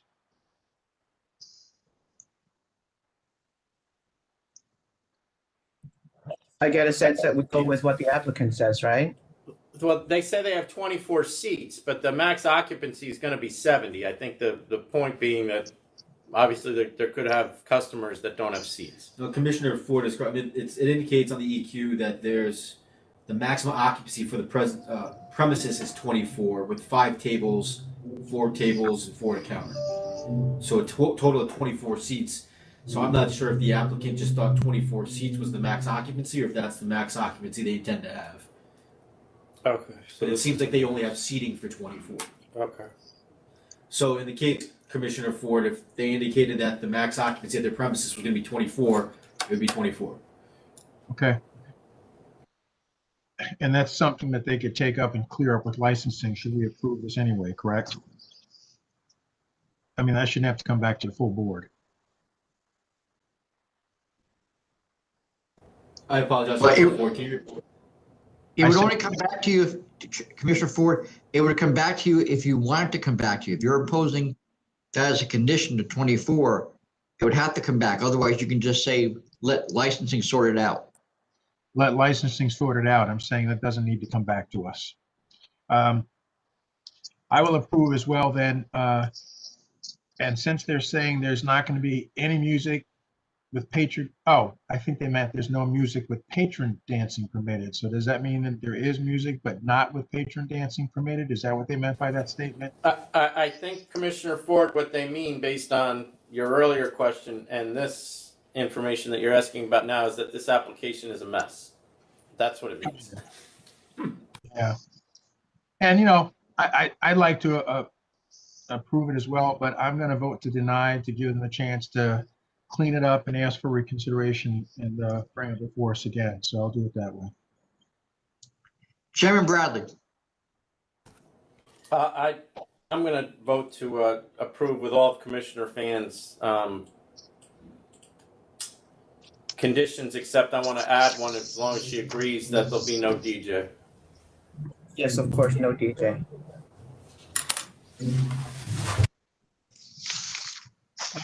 I'll change my vote to approve then. On the same conditions? Yeah, and I just use Okay. my credits. Okay. All right, the next item, 595, Salvamex LLC. This is a new on-premises liquor license application. It's a restaurant with 6 employees, no security. Principals will manage recorded and live music, no dancing and no promoters. 75 is the max occupancy. There will be an outdoor sidewalk cafe for 8 people. Indoors are 20 tables with 63 seats. The bar has 7 seats. The windows will remain open only until 9 p.m. They will not have private events.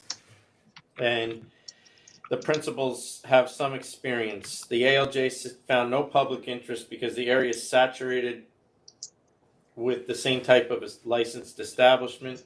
There are 11 licenses within 500 feet, and there are 4 more within 525 feet. The place was previous licensed, had no adverse history, and closed in 2018. There is no protest.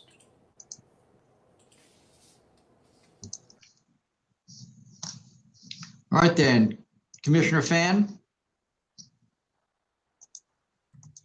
I'm going to vote to approve with the following conditions: midnight across the board, acoustic, live, and background music only. Manager is needed, and no promoter, no dancing, no security guard, and those are as same as the application. The So only- you're ending the 12 a.m. Yeah. closing time then. Okay, Commissioner Ford. I'll vote to approve with the same stipulations. Chairman Bradley. I'm going to vote to deny and find no public interest.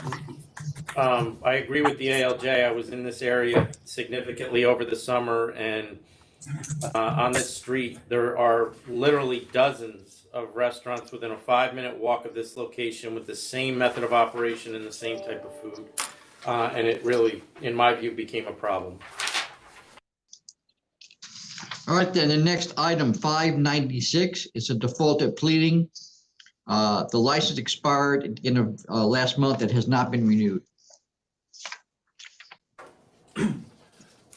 This is essentially an aiding and abetting charge. The licensee, Principal Jose Tineo, apparently purchased another license, a restaurant, from a man named Moina. And the matter came to our attention when Moina came into our office, not realizing he was availing, maybe because he didn't understand. And he asked us to help him make sure that Mr. Tineo paid him because he hadn't paid him the purchase price. And then there was some back and forth that led ultimately to that license being canceled. So here's a licensee who is availing and arguably behaving improperly in connection with another license. And because he's a licensee, we've charged him with improper conduct. All right then, Commissioner Fan. I'm at 5,000. Commissioner Ford. I'm at either cancel or revoke and bond. License expired, what, 2/28? Yes, sir. Correct. So seems like a moot issue to me. Unless I'm missing something. He said cancel. What's your pleasure then, Commissioner? Cancel and bond. I won't revoke, cancel and bond. Okay. Chairman Bradley. Cancel and bond too. This is a charge that I believe if there was an application in front of me and I saw it, I wouldn't be giving the person the application, or giving the person a license. All right, the next item is 597. This is a proposal for proposed changes to Authority regulations, you have them before you. We're looking for your approval of the draft and permission to post the proposed rules and set a hearing date of June 9th, which is a full board meeting. Yeah, and for the record, this is a rule that relates to recent legislation passed in connection with efforts to raise the profile of sexual violence and sexual harassment. The rule concerns adding a section to ATAP curriculum on sexual violence detection and prevention. And yes, it's rulemaking, so the board, I guess the board needs to vote to say, yes, we want to go forward with this and to set the rules.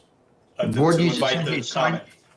The board needs to sign off on the draft of the rules and okay it to be posted in the state register and set the hearing date, which, as counsel's office indicates, would be June 9th, which is also a full board meeting.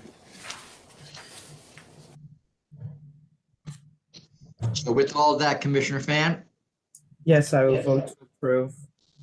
All right, Commissioner Ford, I vote to approve as well. Chairman Bradley, I vote to approve as well. the next item, 598, Cheers Mate 2, Inc. This is a conditional no contest offer of $50,000. This license has been summarily suspended since July 1st. Yeah, so for the record, it's a significant $50,000 offer. The licensee submits a letter in which she talks about how she has no excuse for being ignorant of the law and recognizes that she should have read up more about COVID rules.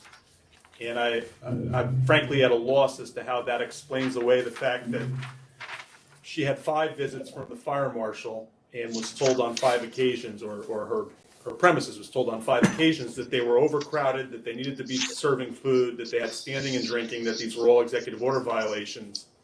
And they continually did not comply. And in the last inspection, the inspector found dozens of additional life and safe healthy violations, all for a location that was only open 4 months. for 4 months. Well, no, 2 months, I'm sorry. June, opened in April, and all this happened in June. Adam, was this a restaurant, supposedly? Yes. Licensed as a restaurant. Okay.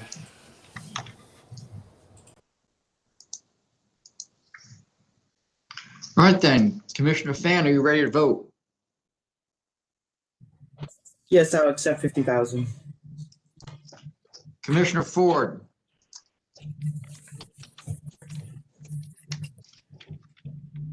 Sorry, I was talking to myself. I will reluctantly accept the 50,000 as well. Chairman Bradley, I'm at cancel and bond. It became literally became a focal point for police attention within 8 weeks of opening. It was operating as a nightclub. The max occupancy, and not COVID occupancy, but max occupancy was 42. And they had 235 people in there during COVID. They, as Gary said, they had 5 prior warnings, not just from us, but from local officials, and they ignored those warnings and put public safety at risk at the expense. Put public safety at risk in exchange for profit. I have no confidence that this licensee will follow the law in any way, shape, or form in the future. all right then, the next item, 599, Kingsbridge Tobacco and Convenience Store, Inc. This is a conditional no contest plea of $3,500. Chairman, the adverse history applies the other way as well, right? Meaning Yeah. that this should be 7,000? Yes, if you want it to be, yeah, that would be legitimate. All right, I'm at 7,000. Commissioner Ford, 7,000. Counter. Chairman Bradley. 7,000.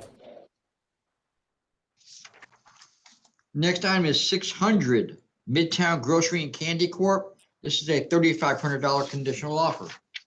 3,500 is it? Oh, no, sorry, I'm gonna go to 7,000 as well. Commissioner Ford, 7,000. Chairman Bradley. 7,000. Next item is 601 179 Restaurant and Pools Corp.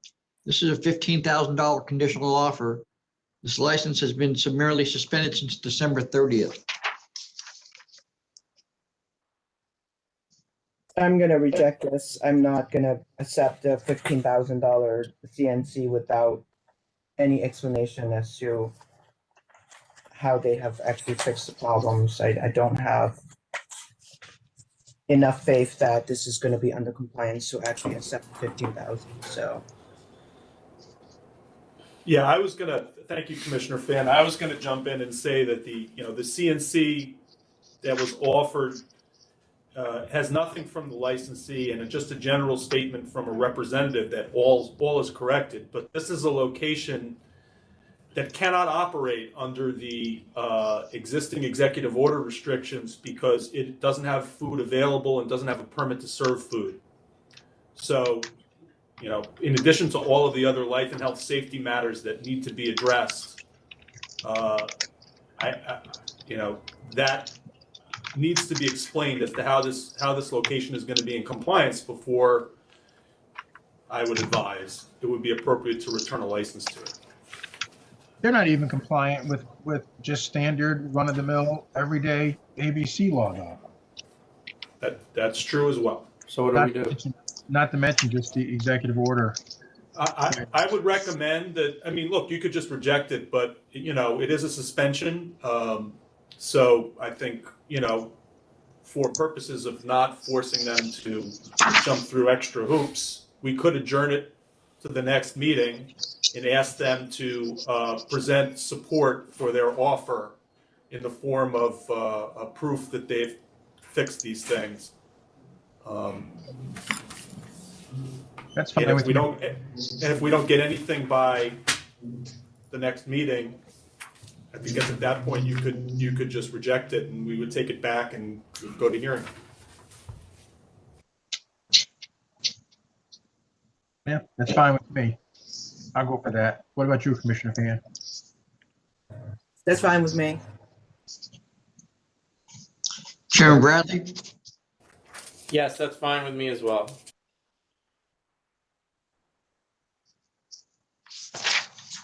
Next item is 602 Taqueria Mexico 2000 Corp.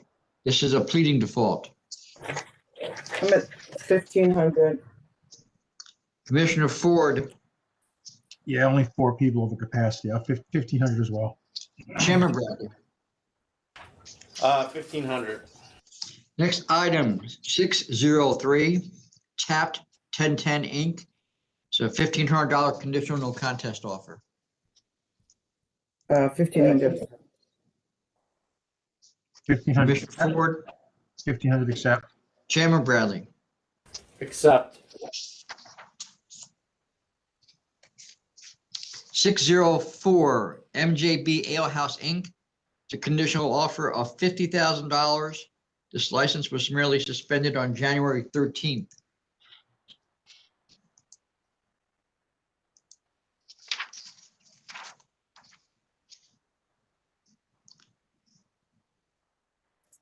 Commissioner Fan, This licensee have the incredible support of his community. It looks like during the pandemic, they were using their closed restaurant to feed the community. These charges are really outdoor/indoor dining type charges. I'm going to suggest we significantly lower this fine. I'm at 10,000. Commissioner Ford, I agree with you. They have quite a bit, the roster of support. Senator Lou, Assemblyman Bronstein, City Council Member Paul Vallone, Community Board 11, or is that 1? I'm not quite sure.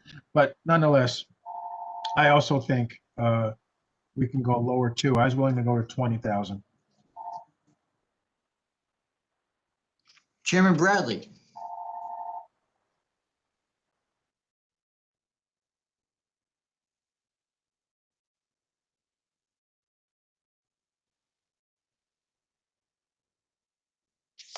So, I don't disagree that it should be lower, and obviously they look like they've done good acts, but to my mind, the good acts don't expunge the bad acts. And this is not their first COVID issue, it's their second. And the first one was in June, and this one was just this January, so they've had plenty of time to be aware of what the regulations are. And then on top of that, they got significant adverse history before that. They have $20,000 in fines. So I would go to 25, but I can't see dropping it below that. Yeah, and just for the record, the prior executive order violation from June 19th that you see there on the agenda sheet was for the same conduct. They were operating on the roof at a time when inside service wasn't permitted, and they have an enclosed roof. They offered $4,000 to settle that case, and the board countered at $8,500 back in August, which they then paid. And the charges that led to the suspension, and the reason I suspect there was a suspension, was because they did the same thing again in January, serving in the same location when inside service was not permitted. Okay, so where we're at is that you've all accepted the conditional offer of 50,000, but you disagree as to whether or not there should be a reduction. So unless somebody wants to move a little bit, this will just be noted as an acceptance of the conditional offer of 50,000. What are the numbers again, Tom? I got a 10, a 20, and a 25. I'll go to 20. All right, then we have 2 votes for 20 then. All right, then. We'll move on to the next items. The record, Chairman, for the record, they paid 28,500, not 20. I did a double check. Prior to COVID, I was talking about. Oh, prior to COVID. Okay, you're right. All right, then. So the next item, 605-606, Round 2 Cafe and Catering Corp. This is a matter that went to hearing. And you have the charges in front of you. Sustain the charges in the first proceeding, withdraw charge 1 in the second proceeding, and sustain charge 2 and 3. Yeah, and just for the record, what happened here is this is a licensee that had 4 open matters, 2 of which went to hearing. After the hearing, a CNC was offered on all 4 cases of $22,500 for all 4, which includes these 2 and 2 that there were not guilty pleas to but had not yet gone to hearing. And the board rejected that for all 4 cases and said that this should just go to decision, and they would address discipline on this one. So that's why this is before you. The other 2 cases, which in the ordinary course probably would have already gone to hearing, did not, because COVID started and we focused on other things. These charges are all unrelated to COVID. Correct.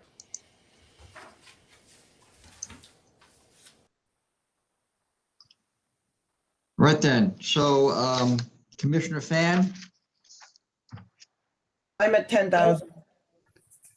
with the charges as sustained, as indicated by the chairman. No, I would dismiss, as the HLJ did, dismissing charge number 1 of the second proceeding. Commissioner Ford, I'll do 10,000 as well. Chairman Bradley. 10,000. All right, then the next item, 607 Parkstown Inc. It's a $1,500 conditional offer. I'll go to 1,000. Commissioner Ford, 1,000. Chairman Bradley, 1,500. All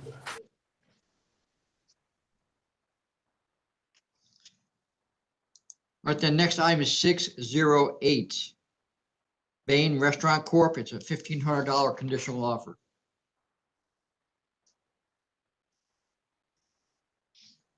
I'll go to 750. Commissioner Ford, Yeah, 35 years with no history. I'll do 750 as well. Chairman Bradley, 750.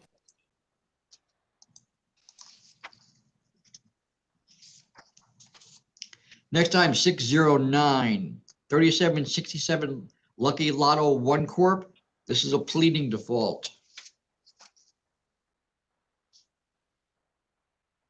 I'm at 9,000, Tom.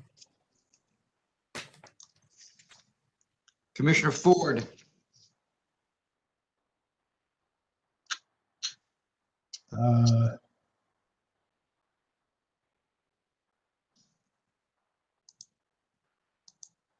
I'll do 9,000 as well. Chairman Bradley, 9,000. next item 610 and 611. DCSW LLC. This is a conditional no contest offer cancellation and bond claim. The license was summarily suspended on September 19th and surrendered on October 15th. Commissioner Fan, I'll accept cancel and bond. Commissioner Ford, I accept cancel and bond too. Chairman Bradley. I'll accept. Next item, 613, 15, 16, sorry, it's 14, so it'd be 613, 14, 15, 16, 17, and 12. I'm sorry, they're not in correct order, but it's essentially 612 to 617. Cancun and Cancun Corp. Chairman, you're recusing this matter. It's a conditional offer of cancellation of bond claim. This license has been summarily suspended since December 22nd, and this is actually the second summary suspension for the licensee. I'll accept cancel and bond. I'll accept. Commissioner- I accept Okay. cancel and bond too. The next item, 618, Crystal's Restaurant and Bistro, Inc. This is a default at pleading. The licensee was summarily suspended on December 4th. I'm at cancel and bond. Commissioner Ford, As am I. Chairman Bradley, Cancel and bond. Yeah, I was just gonna say before everyone voted for the record that it's a default of a summary suspension, and this is also a location that was found to be non-bona fide and unable to serve food. So they would not be able to comply with the executive orders. the next item is 619, M&M Country Store, Inc. This is a $6,500 conditional offer. Can we take a look if this is the third sale or because the prior one is at 65? Right, there's another sale, but it's been more than 5 years. Okay, so then I just take 65, thank you. Commissioner Ford, 65 accept. Chairman Bradley. Accept.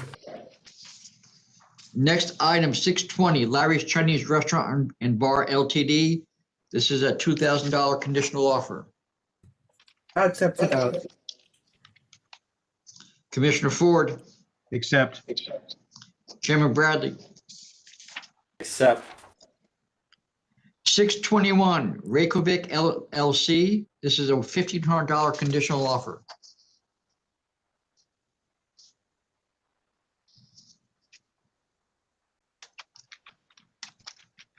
Commissioner Fan, I'm sorry, I'll accept 1,500. Commissioner Ford, I'll accept 15 as well.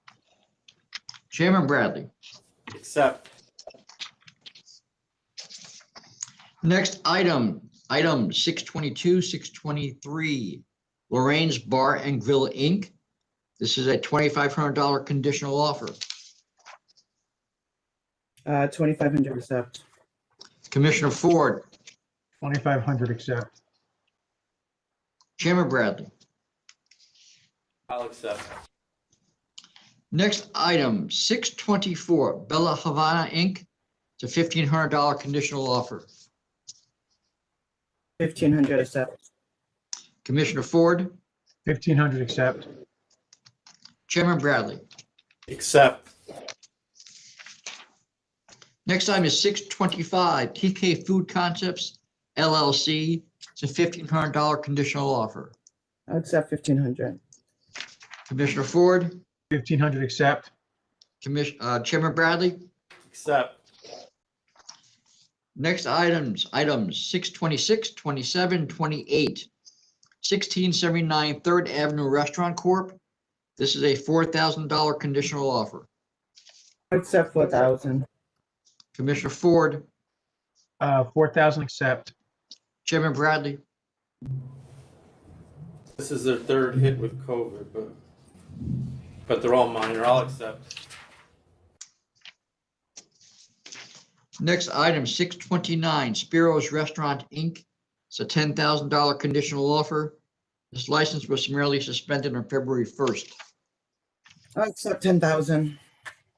Commissioner Ford, No history. I was willing to go down to 7,500. Chairman Bradley. 10,000.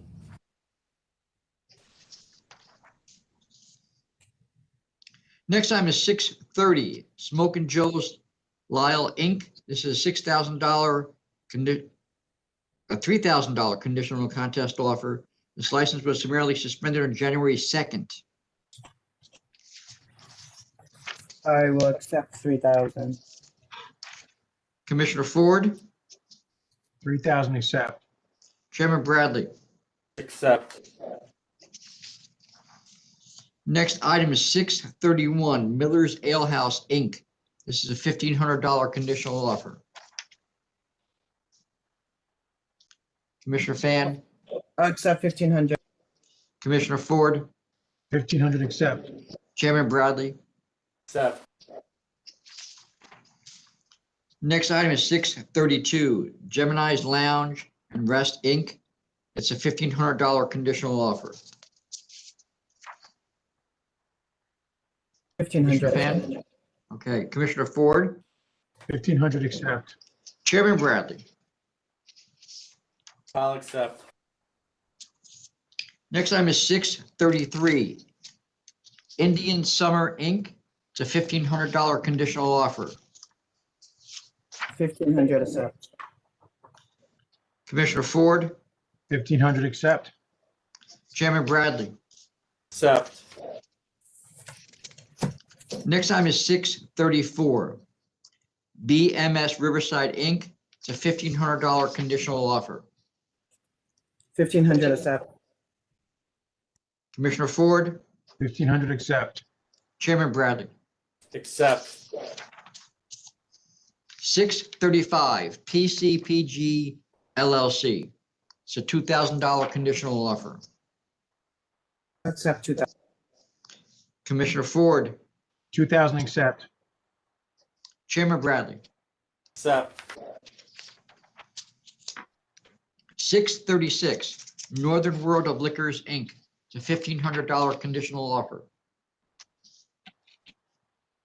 1,500 accept. Commissioner Ford, 1,500 accept. Chairman Bradley. Accept. 637 Saigon Casa Corporation. It's a $1,500 conditional offer. 1,500 accept. Commissioner Ford, 1,500 accept. Chairman Bradley. Accept. Next item is 638 Jung Yuk Inc. So no contest default.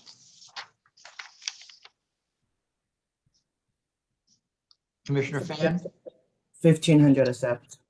Commissioner Ford, 1,500 accept. It's It's not- not it's a accept- default. It's not an acceptance, it's a default. So Commissioner Ford, you're $1,500? Yes, that's what I meant. Right. Chairman Bradley, 1,500. next item, 639, V&M Pizzeria, Inc. It's a $1,500 conditional offer.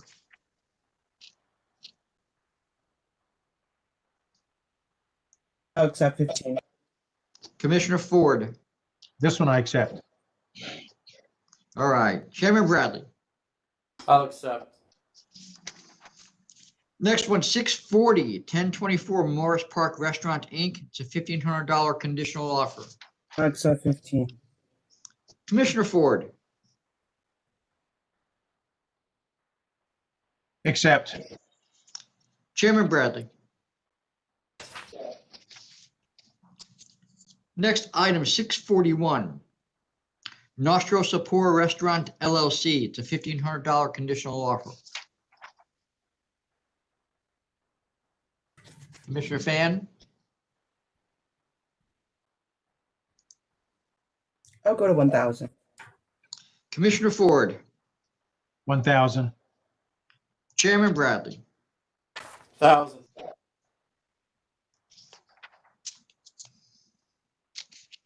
$642, Ardoin Corp. It's a $1,500 conditional offer. I'll go to What- 750. What number, Tom? 642. Okay, sorry, skipped one. I'm sorry, Commissioner Fan, I'll go to 750. 750. Commissioner Ford, 750. Chairman Bradley. Accept. Next item, 643, 44, 45, and 46. This is Roddenville Hotel Corp. This is a conditional offer of cancellation and a bond claim. This license has been summarily suspended since January 17th. I'll take cancel and bond. Commissioner Ford, Cancel and bond, accept. Chairman Bradley. Accept. Next item, 647, El Diamante Boulevard Bar Corp. This matter was held over to await a response from the licensee about how the violations are being addressed. Right, and as far as I $1,500 can see- conditional offer. As far as I can see, we did not get anything further. Correct, Tom? If we had it, you would have it. I don't know how we could have missed it, but this is a suspended license, and it's been 2 weeks since the last time. We gave the same treatment to another licensee today. So I don't know how the board can accept the same issues that caused the board to not be able to accept it last time are still present. The question is whether we give them 2 more weeks or just reject it. I would reject it. Yeah, no response. We reached out to them. I reject the offer. So you had already voted to deny the CNC. So the only question is then you're not going to have a counter offer? One, and they didn't get back to us, No, so. we didn't give them a counter offer. You would, the But I members had don't know how voted, you can give. the members had voted to Yeah, we propose did a give counter. them. The members had voted to propose a counter offer of $20,000, but they also wanted the explanation. That's why it was held over. So I take it then that you already rejected the CNC, or you're now going to essentially rescind your proposed counter offer and just send it back without a counter offer. Commissioner Fan? Yes. Yes, I suppose so, yes. All right. Commissioner Ford? Back to council without a counter offer? All right, so it's CNC denied, no counter offer, it goes back. If they ask for reconsideration, so be it. That's fine with me. All right, Chairman Bradley? Yes, send it back. Thanks for clarifying that one, Tom. I forgot about the 20,000. All right, then, the next item, 648, BJR Restaurant, Inc. This is a no contest plea. The license was summarily suspended on December 22nd.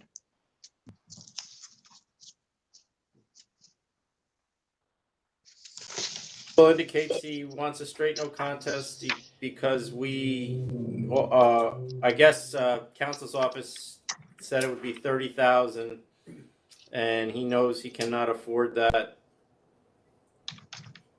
The allegations are 8 people dining indoors when indoor dining was not allowed, and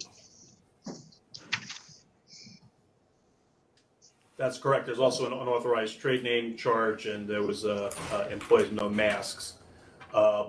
that's it. I was not aware of this particular case and the amount that was quoted. It's not unusual. I'm not exactly sure why the amount was quoted, but I think it's actually, given the facts and the adverse history, not necessarily out of range. But I don't disagree that the offer was too high. And actually, I wanted to commend the rep on this case for doing what I think licensees should do in circumstances where they think that the counsel's office is not being appropriate in what it's setting as the limit. You can always plead no contest and ask the board to set the fine. And they're afraid I'll jack it up. So with that, it's up to the board to set the fine.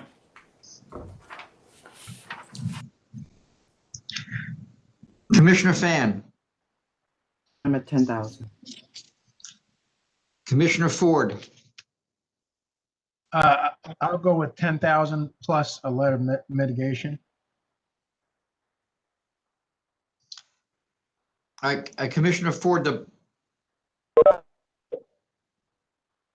what happens if the letter is not submitted? Then we would impose the alternate penalty of cancellation or actually revocation and bond claim. Yes. What else do you think they can add? Bookman did a sufficient job under number 5, I think, in his letter. Hang on a second here. Yeah, Commissioner Ford, we got a letter of mitigation and hardship.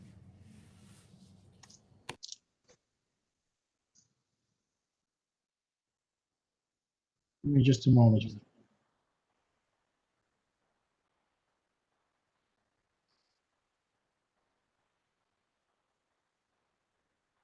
Okay. Ditch the letter. All right, so just $10,000. Yes. Chairman Bradley, Yeah, I'll go with 10,000. the next item, 649 Soledad 4160 Inc. This is a new on-premises liquor license application. What Just- number? just- Tom, what number? 649. Well, let me go Yes. first. Let me go first. So it's a bar tavern with recorded music, DJ, jukebox, karaoke, and live jazz music. 8 employees with principal to manage, 1 security guard, 22 tables with 58 seats, 10 bar stools at bar. The max occupancy is 103. According to the community board, the restaurant will have outdoor seating according to the PI, but there is the public interest statement, they will as well, but there is nothing in the application about it. And the ALJ found no public interest. Go ahead. Yeah, I was just going to add that we received supplemental submission on public interest from the representative of this licensee. And among other things, it attaches a letter purportedly from Gabriel Zambrano, lieutenant of the 33rd Precinct. The letter appears to be a word process document that is not on letterhead and it is unsigned. And it says that that this applicant, who has been operating on a temp for a significant period of time, is in, quote, good standing with this establishment, and there have been no reported incidents at this location since new ownership was established on January 1st, 2020. That is then quoted in the narrative memorandum in support of this application. There are no 311 calls, and the applicant has obtained the support of the local 33rd Precinct. Well, we followed up on this. Turns out there are 57 311 calls. since January 1st. And on that basis, we reached out to the 33rd precinct to ask them to clarify. And we have a report from Commanding Officer Inspector Bello that says that we should retract what's written in the letter. It does not seem to have a signature. So this is a location that had, and we're going to supplement the record here, but we have all the 311 calls on, literally dozens of dates with loud party music, noise, complaints at all hours while the place was open. The exact opposite of what is contended in the memorandum.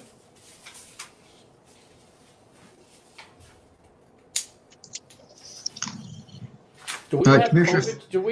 Do we have any executive order violations here? Because I'm getting information. I have information that that the task force visited this place while it was on a temp on June 19th, 2020, and found alcohol being served with no food. Yeah, so there was an investigation that was done with a report. No NOP has gone out for those that yet. Yeah, But it is in the system? It's in the, yes. I'm not sure why. Well, Well, it's a temp. We it's a can't charge temp. it. We wouldn't have charged it. We would have just withdrawn the temp. If we, All right, so I don't know to the extent that's been investigated. I just don't know. all right, so and then just on top of that, the place, this location was previously licensed. I don't recall what the history is. The applicant also was a supervisor at his father's former location, which we canceled in September of 2018. That's what he puts on the application. However, the representative in the amended public interest statement says that he was only a waiter and a cashier. So I don't know, once again, what you're supposed to believe, but I'm going to believe what we got first. And there's also a promissory note for $85,000 that is not signed by the lender, although the lender appears to be the father of his father's former fiance. Is that accurate, Adam? The applicant's father was previously licensed, and the funding of this project comes from, allegedly, according to the letter, the significant other's father. So the father's significant other's father is loaning his son the money. And the promissory note, as I said, is unsigned and unwitnessed by the lender and charges 0 interest, right? Correct. Okay. Commissioner Fan, are you ready to vote? Yes, due to the precinct's withdrawal of their support, I vote to deny. Commissioner Ford, Yeah, I'm going to vote to deny as well, not to mention some other questions about a few other things, but because of the police department withdrawal, that's a deal killer for me. Chairman Bradley, I'm going to vote to deny. The applicant, as he stated in his application, was a supervisor at a location that we canceled. It's obvious that this location, even on a temp, is causing issues in the precinct, given the significant number of 311 calls that have already occurred since January. And then there's inconsistencies all over the application that make me wonder what's true and what is not. So I'm going to vote to deny. I don't see any, and I also don't see any public interest in putting this restaurant here, given that there are over 8 licenses within 500 feet of this location. all right, the next item, 650 Linko 3168 Inc. This is a new on-premises liquor license application. This is a bar tavern with 8 employees, 2 to 4 security guards, recorded jukebox, DJ, karaoke, live music, no dancing. Sunday hours from 11 a.m. to 2 a.m., Monday through Saturday, 11 a.m. to 4 a.m. There are no protests. There is a letter of support from a councilman. The prior license here was canceled in September of 2018. The licensee reapplied to try to get that license back and was denied in June of 2019. This current applicant resides at the former owner's address. Says she was formerly engaged to him but no longer is, but apparently is still living at, she's been living at this address since 2015, so I don't know what the situation is with the former owner.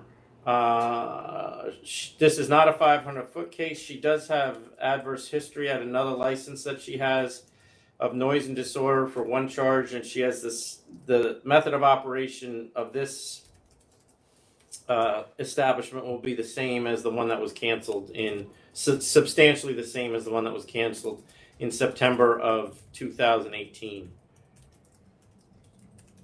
And the strangest part of this whole thing, in my mind, is she has signed a trade name agreement to pay the former licensee, who we had canceled, $500 a month to be able to use his former name of the establishment. However, his establishment was called Cepitos, which is a common word in Spanish language, and her establishment is going to be called Linka's Cepitos. So, one, I don't know why you would need to pay to use the word that means little frog, and two, it doesn't appear that he ever registered his former name as a trademark or a trade name anywhere. So she's paying for a name that she could use for free for $500 a month for 10 years. So I don't know what the situation is with that. Do you have any insight? I can't provide insight into it, other than to say that as a legal matter, I don't disagree with you. It adds a level of suspicion to the circumstances of this. I mean, there's no value to the name unless it's trademark, correct? Oh, apparently it was her mother's name. Linka. No, that's not. She only bought the name Cepitos. Linka, she did not buy that. She took from her mother. Yeah, who gave it to her for free. In theory, one would only pay for a name that there was a risk of exposure to the owner of the name if you use it without authority. So, although there might be facts that I'm unaware of, based on what we know, this would appear to be a contract for no consideration.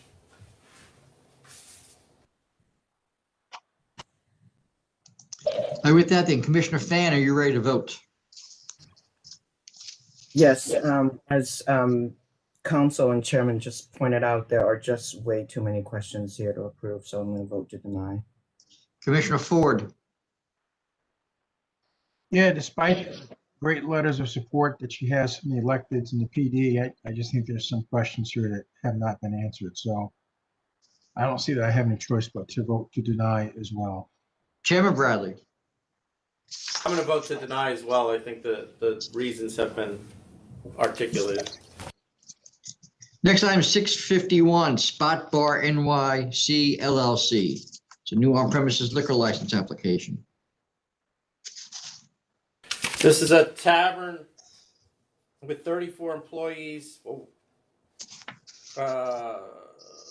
security and a manager will be hired. It's recorded music, DJ, karaoke, open mic nights for comedians, employee dancing for entertainment, no promoters.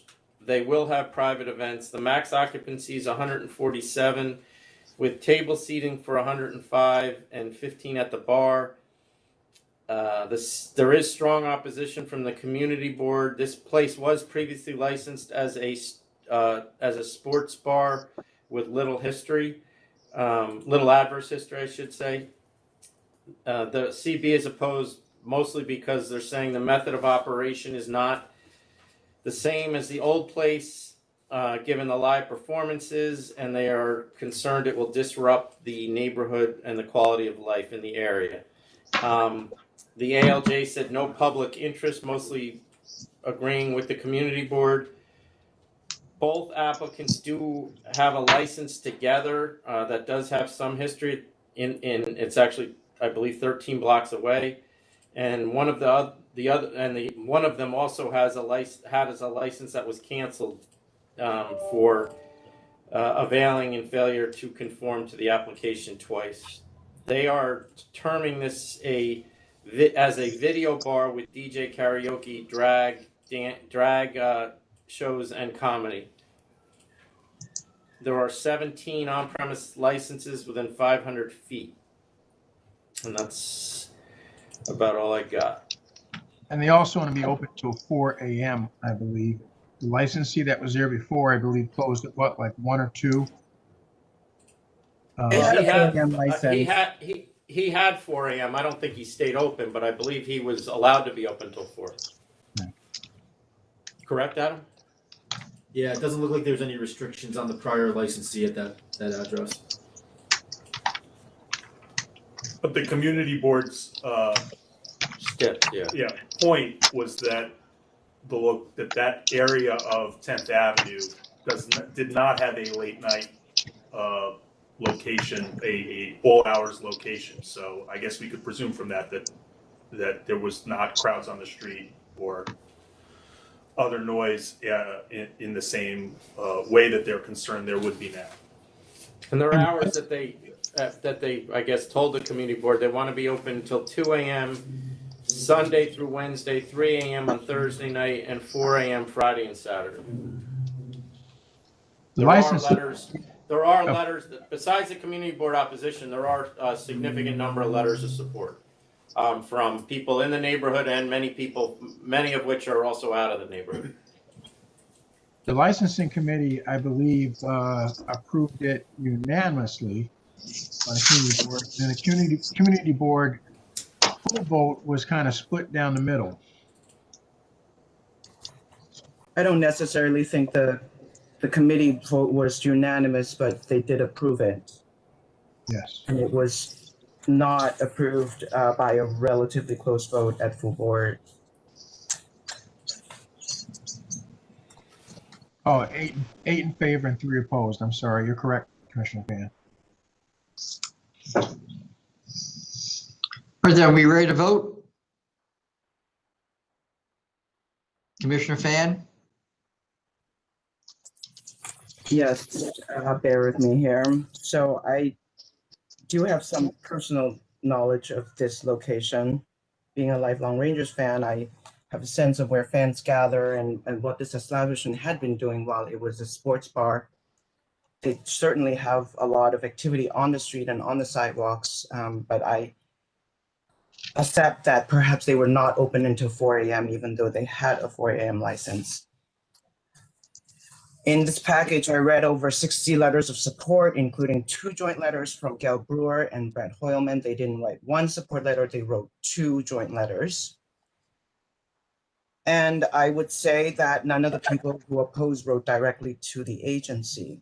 And I do not have anywhere, it's not really written anywhere that anybody really feel like, you know, that the noise was going to be disturbing them personally. It just feels like it's more a general atmosphere kind of complaint. And so in the letters that we saw, there are also a lot of people who actually live closer to the location than the opposing parties that think that having this location license would actually be safer for them at night. And they also make a point that a straight bar was actually approved without any debate at the same location just months prior. I have spent a lot of time thinking about this application, and I am shocked that the community would say no to a six-figure investment. While this whole block, I think there are 6 or 7 spaces in a row that are completely empty. So I guess that brings me to say that I have some concern about the method of operation. But in the interest of fairness to the landlord and to the licensee, I think that I'm going to vote to approve this license with the following caveats.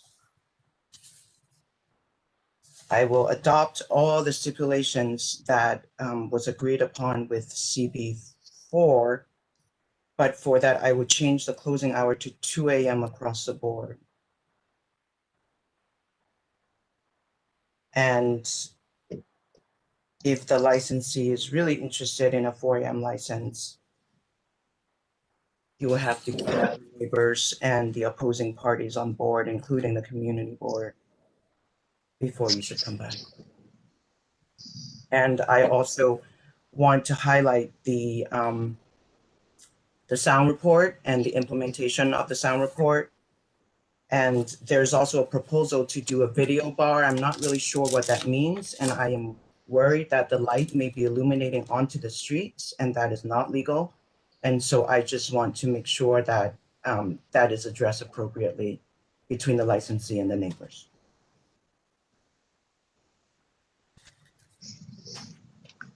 Commissioner Ford.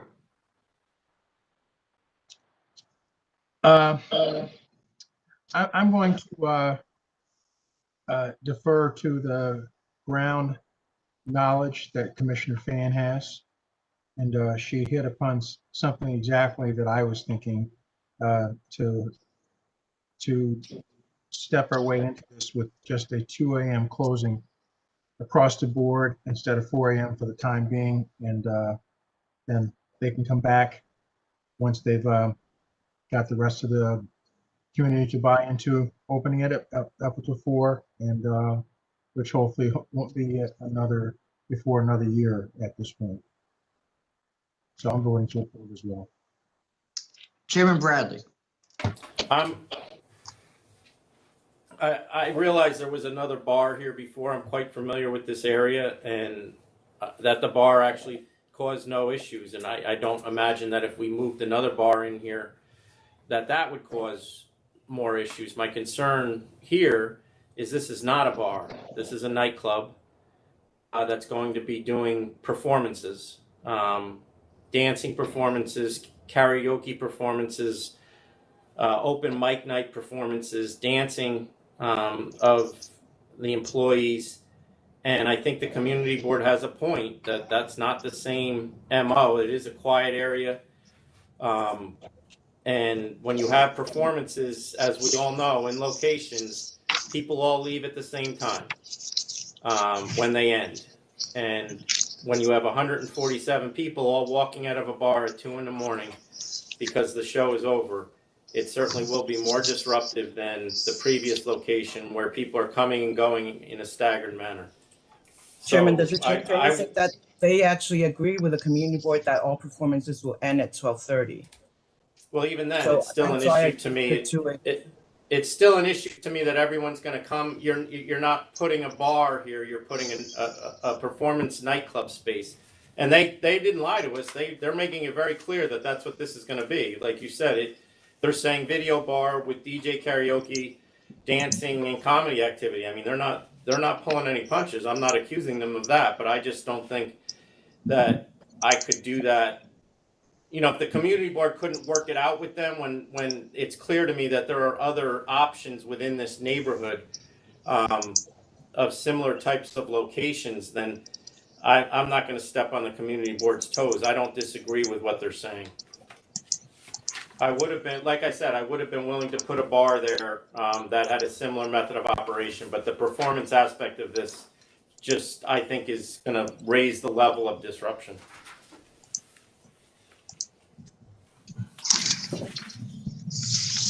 All right, then we'll move to the next item. 652 Kaleidoscope Wines LLC. This is a new wine store application.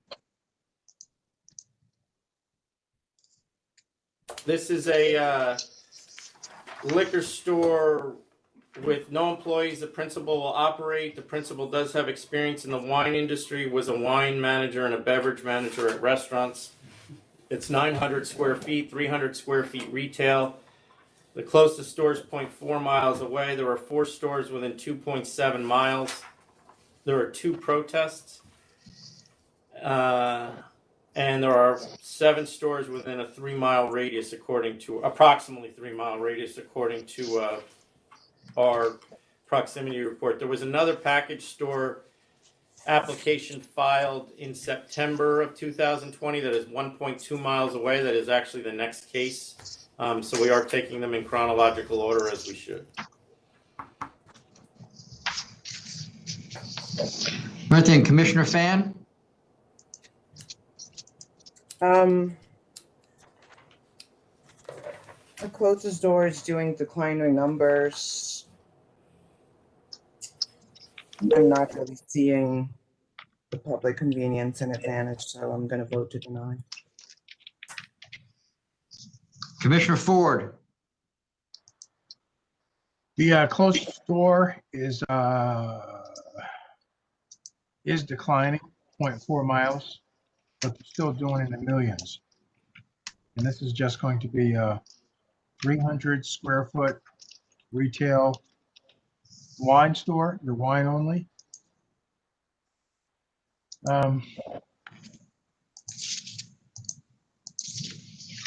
The other stores be holding their own. I don't know. I'm going to vote to approve because it's such a small store and it's wine only. Chairman Bradley. I'm going to vote to deny. It is a small store. I don't disagree with that, but the sales, in my view, are flat for 3 of the, either decreasing or flat for 3 of the 4 closest. The population is stagnant. I just don't see any advantage. It's a driving community, and it's on Dutchess Turnpike, and it's there are 4 stores within 2.7 miles and 7 within approximately 3. So there's clearly enough stores. All right, then next item, 653 Sunshine Wine and Liquor, Inc. It's a new package store application.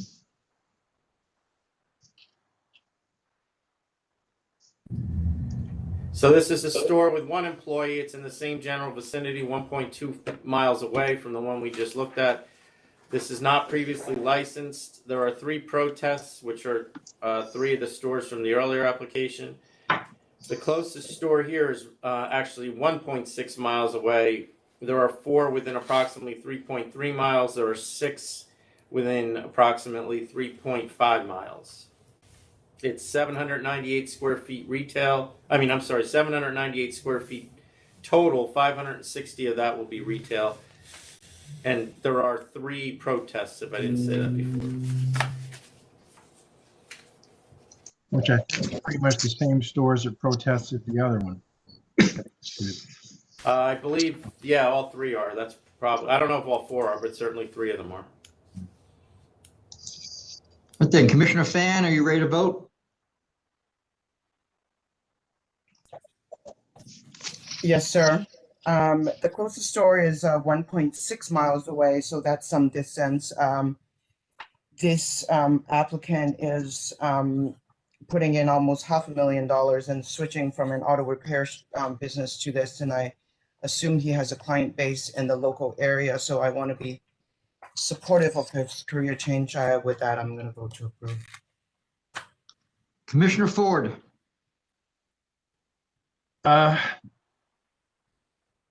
Between the 2 stores that we just looked at here, I was definitely more inclined to approve this one than the last one, but I just had a last minute change of heart on the last one. But I'm going to stick with my feeling here on this one, and I'm going to vote to approve this one as well. It is more distance between the other stores as well. Chairman Bradley. I'm going to vote to deny. The sales of 3 of the 4 closest are down or flat. The population in Poughkeepsie is at best stagnant. And as I said, there are 6 stores within 3.5 miles in a driving community, so I just don't see the need for another one. And they haven't indicated that they're going to be doing anything different than the other stores are already doing. The next item, 654, 658, Golden Eagle Restaurant, Inc. Conditional no contest plea of $2,500. Accept 2,500. Commissioner Ford. Accept 2,500. Chairman Bradley. Accept. Next item, 655, El Sendero Restaurant Corp. This is a new on-premises wine application. I'm going to give the applicant the benefit of the doubt here. I'm going to vote to approve with midnight across the board, recorded music only, and I'm okay with the bathroom waiver. So recorded music, but no jukebox. Is that correct? In my mind, those are sort of the same, so I would be okay with jukeboxes as well. Okay. All right then, Commissioner Ford.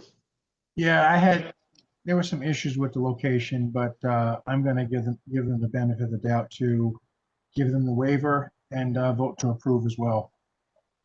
With the 12 a.m. closing? Yes. Yep. Same as Commissioner Fan noted. Right. Chairman Bradley. I'm going to vote to deny. I have a lot of concern that the former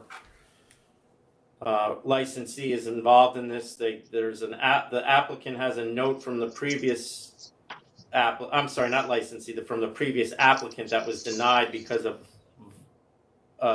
COVID violation on a temporary license that they had. This applicant has a note from that applicant, a promissory note, borrowing a significant amount of money. And once again, the issue I have with it, it's for 0 interest. And I don't know if you are all capable of finding loans like that, but I can't. So that to me concerns me. Right then, the next item, 656, H&R Management Enterprise LLC. It's a new on-premises liquor license application. It's a restaurant with 5 employees, no security, and the principal to manage and employ a manager. Recorded music only with no dancing, no promoters, no private events. The max occupancy is 74 with 26 seats, 14 seats at the bar. There are no protests. The previous license here was canceled on charges that included a veiling. But other than the veiling, most of the charges were not that serious. They need a 2-restroom waiver, and that's about it. Good then, Commissioner Fan. Yes, this place is already operating. I will vote to approve with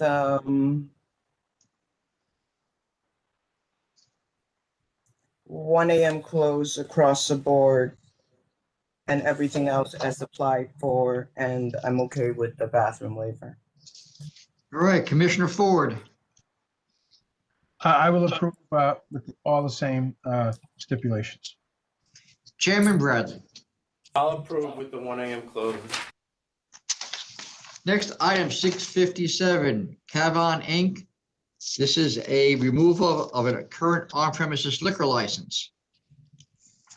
It's a 500-foot case, and as a result, there was a 500-foot hearing. The ALJ found no public interest due to the inadequate answers of the public interest statement. This is a bar tavern, 4 employees, no security, principal to manage, recorded and live music, DJ, jukebox, and karaoke, and will have private events. Max occupancy 74. They also have outdoor seating, 8 tables with 24 seats. And my question to you is this exactly the same MO as the last place?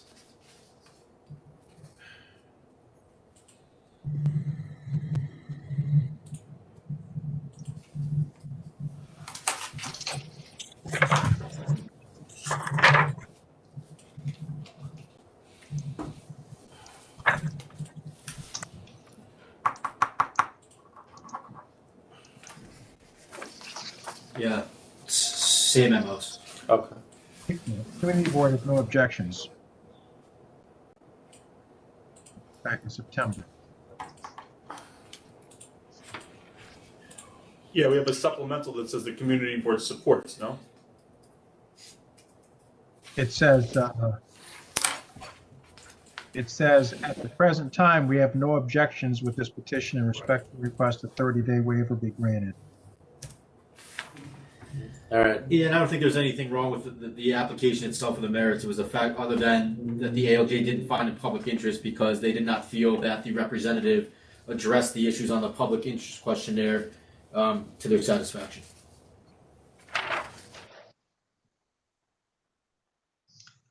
All right then, Commissioner Fan.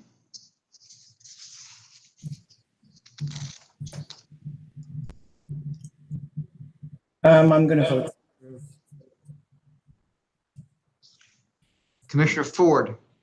I'm going to vote to approve as well. I'm not going to hold the representatives' inadequacies, as we've said earlier today, against the applicant. Chairman Bradley. To approve. Next item, 659, Fifth Element LLC. This is a request for reconsideration of a extension of the deadline to meet the conditional approvals. This was issued on February 12th, 2019, extension to February 20th of 2020.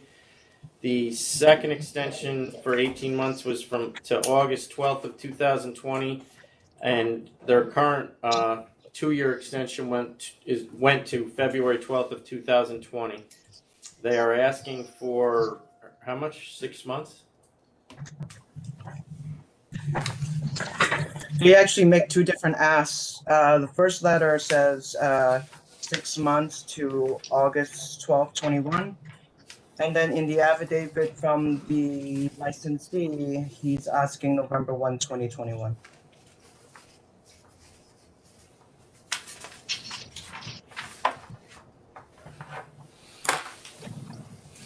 All right, Commissioner Fan.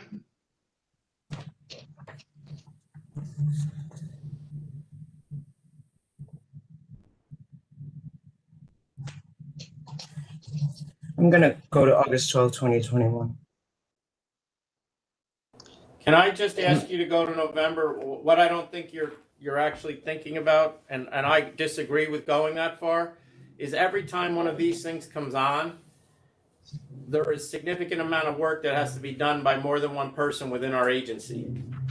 And it would actually save time, given that the applicant himself is now asking for November 1st to 2021. If we might as well just give it to him rather than have to come back in the summer at some point. That's fine. I thought you didn't want to go that far. Okay, I'll do November 1, 2021. Commissioner Ford.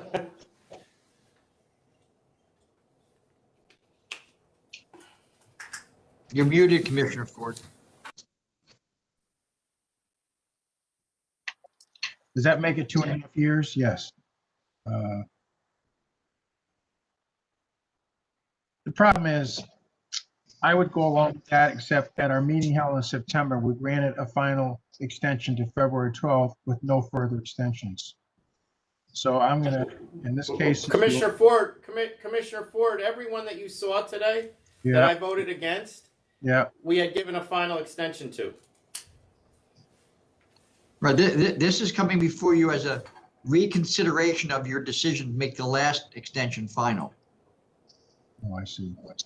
Yeah, as opposed to a new, Commissioner Ford, just so there's clarity, as opposed to a new request to extend the date, since the members had imposed a final extension, we're treating these as a request for reconsideration on the board decision to extend that final request.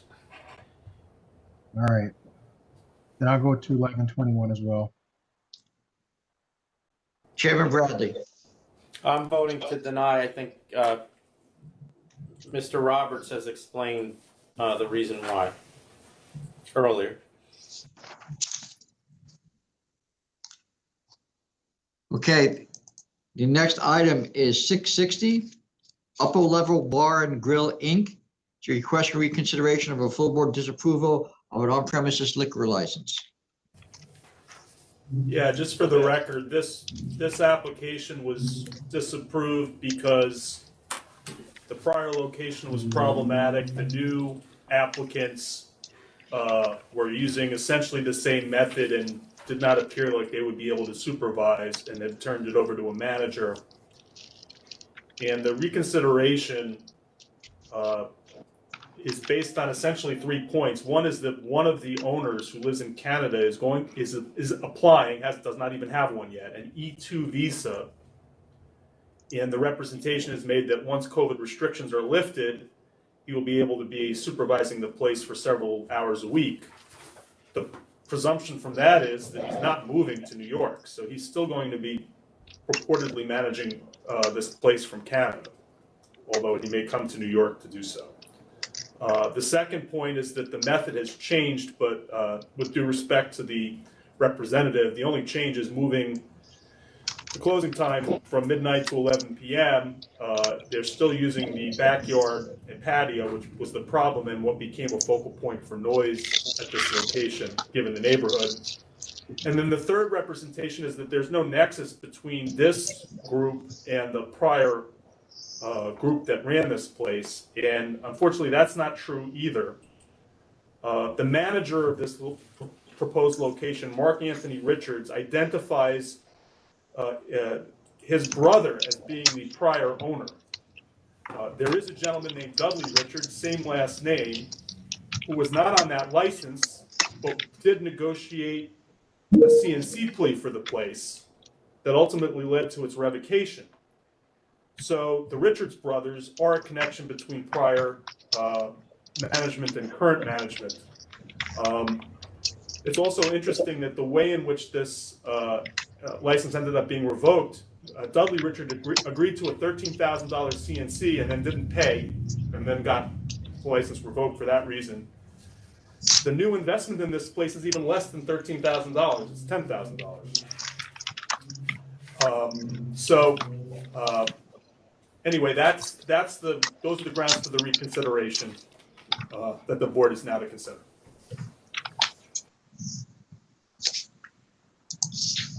All right, then, with respect to the request for reconsideration, Commissioner Fan?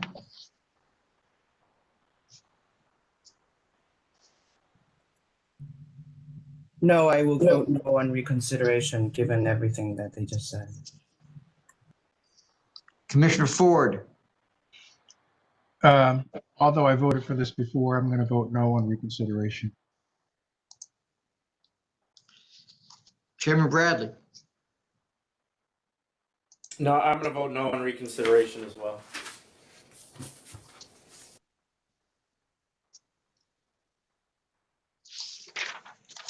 Next item, 661, Sunset Park Farm LLC.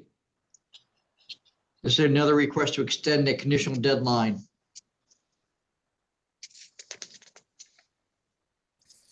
I'll go to 8/13/2021.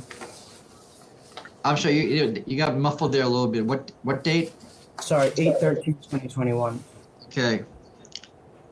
Commissioner Ford? I'll go to 8/13/2021 as well. Chairman Bradley? 8/13/2021. All right, then. Next item is 662. It's a proposed advisory regarding late fee charges and the price posting of them and the waiver of them.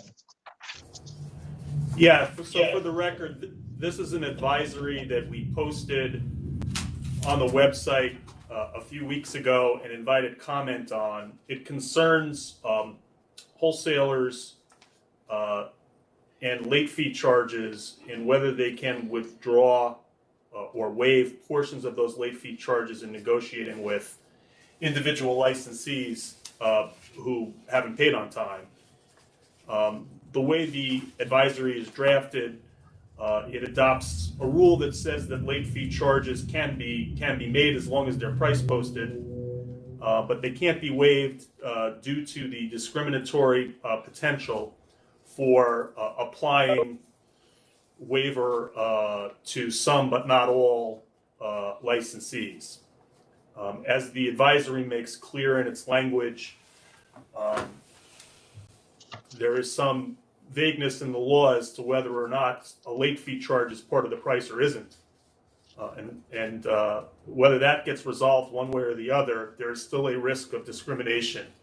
And therefore, the advisory as drafted suggests that the late fees can be imposed, but they can't be waived. The advisory also provides in its last paragraph that if there is a wholesaler out there that believes that it can waive late fee charges in a way that's non-discriminatory, that it has the option of bringing its own proposed terms to the board for declaratory ruling, and that would be a way for individual licensees who believe they can comply with the law, even with waivers, to seek the board's approval for doing so.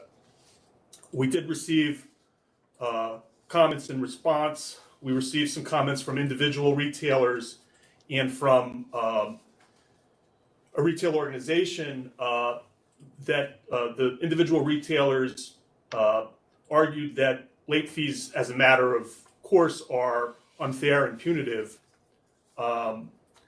Fact of the matter is, with due respect to those retailers and without commenting on their individual circumstances, it's part of the price posting, and retailers don't have to buy from wholesalers who are charging late fees. It's a market issue, and this advisory is really not about, well, wasn't intended to be about the right to impose late fees, really whether they could be waived or not. The retail organization contends that an advisory that sanctions the use of late fees in some way would be inappropriate because the law doesn't expressly provide for late fees. And I agree that the law doesn't say late fees, but there is an argument that Section 101-AA, subsection 8, does contemplate a concept like late fees, in that it says nothing herein contained in describing the terms of sale for wholesale. Nothing herein contained shall be construed to require any manufacturer or wholesaler to extend credit to any retail licensee, nor to restrain any manufacturer or wholesaler from seeking to enforce, by legal action or otherwise, payment of any sum or sum of money that's due.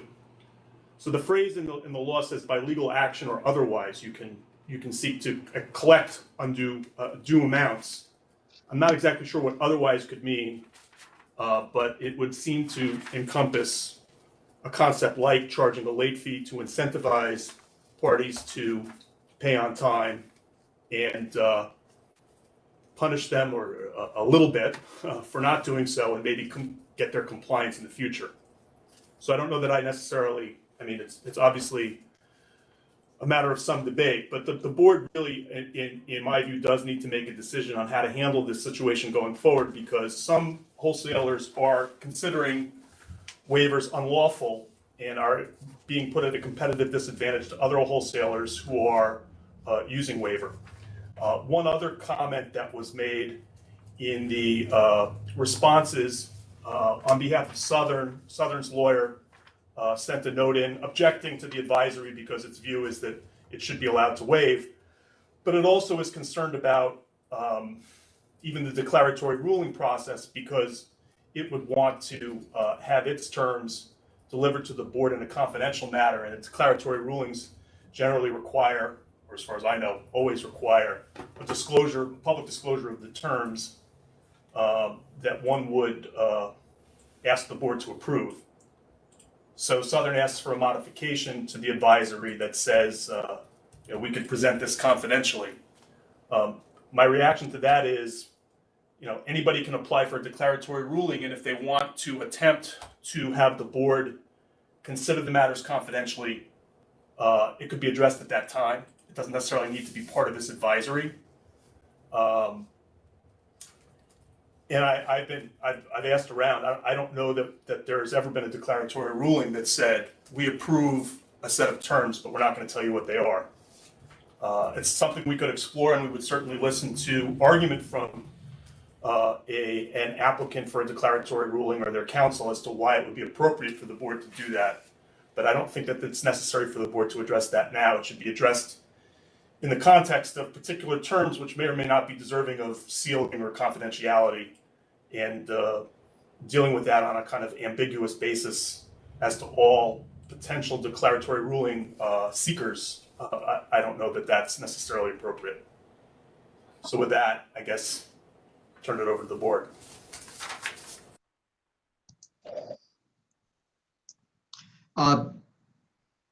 Unless there are any questions, I'll just ask if you, your votes on respect to the applicant, the advisory as drafted, and whether or not you're approving it or want any changes or any other action you want to take.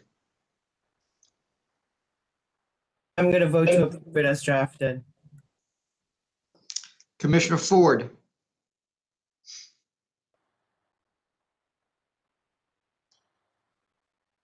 I'm going to approve as drafted as well. Chairman Bradley. I'm going to vote to approve as written. All right, then the next item, 663. Yandina Pene and Magdaleno Pene. It's a conditional contest offer of $1,500. I'll accept 1,500. Commissioner Ford, I'll accept 1,500. Chairman Bradley. I'll accept. Next item, 664, Flame Amber Inc., it's a $1,500 conditional offer. I'll accept 1,500. Commissioner Ford, Accept 1,500. Chairman Bradley. I'll accept. Next item, 665, Presava Corp., this is a $1,500 conditional offer. I'll accept 1,500. Commissioner Ford, 1,500 accept. Chairman Bradley. Accept. 666, Veronica Cherie, it's a $1,500 conditional offer. 1,500 accept. Commissioner Ford, 1,500 accept. 667, Kozinga Enterprises Inc., it's a $1,500 conditional offer. 1,500 Can we accept. back up and get the chairman's vote on that last matter Oh, I'm sorry. for the record? I guess I can do that, yeah. Thank you. 60. Thank you, Deputy Secretary, for, Well, I Cover that for me. actually said it. I said it a lot louder here, but we were on mute. I'll vote to accept. but see, you said it so loud, I heard you, even though it was muted. That's why I had your vote already. All right, then. 667, Kozinga Enterprises Inc., $1,500 conditional offer. I'll accept 1,500. Commissioner Ford, What number is this again? 660? 67. Oh, yeah, accept. Chairman Bradley.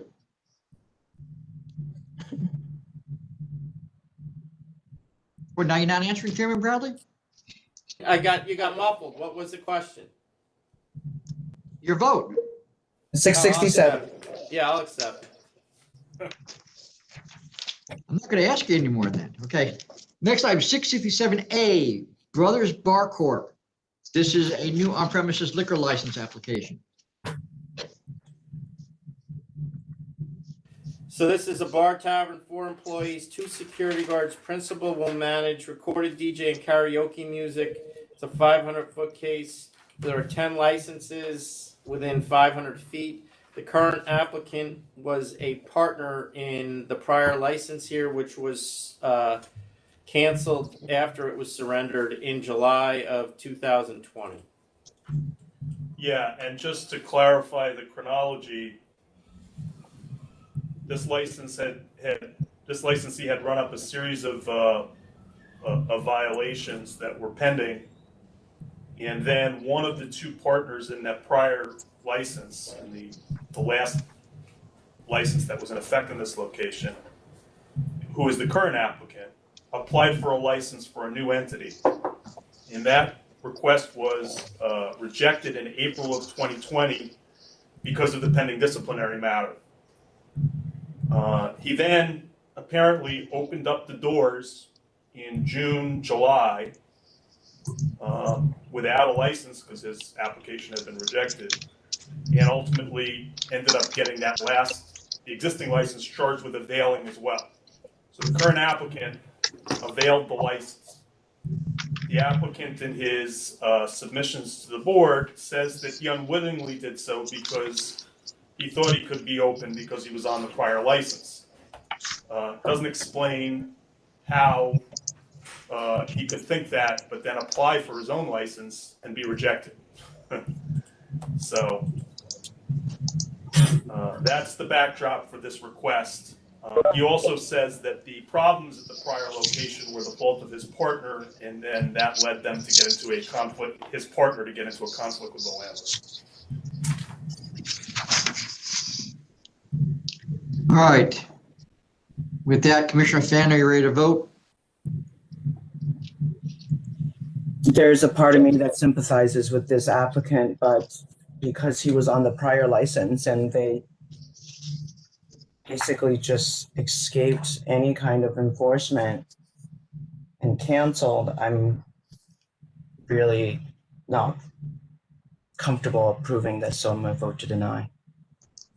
Commissioner Ford, Even though the community board has supported it, the ALJ does as well. I still have the same concerns about it that Commissioner Fan does and some others. So I'm going to vote to deny as well. Chairman Bradley. I'm voting to deny as well. Next item, 667B, Linwood Bar and Grill, Inc. It's a $5,000 conditional offer. License was summarily suspended on January 2nd. Commissioner Fan, I'll accept 5,000. Commissioner Ford, I'll accept 5,000 as well. Chairman Bradley. I'll accept. Next item, 667C, Sono Pazzo, Inc. It's a conditional offer of $10,000. This license was summarily suspended on February 21st. Commissioner Fan,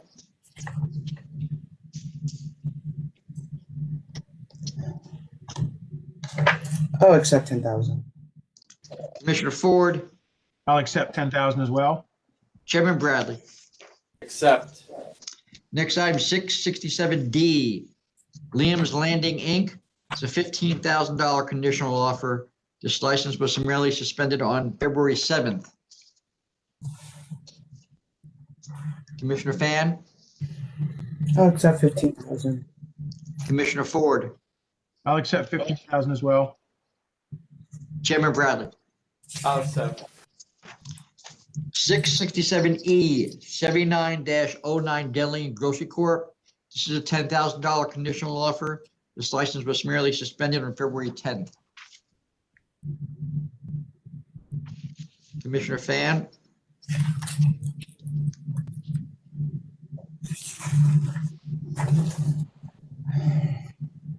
This place is definitely not supervised. It's a brand new AX license. I'm very close to canceling this, but I'll counter at 20,000. Commissioner Ford,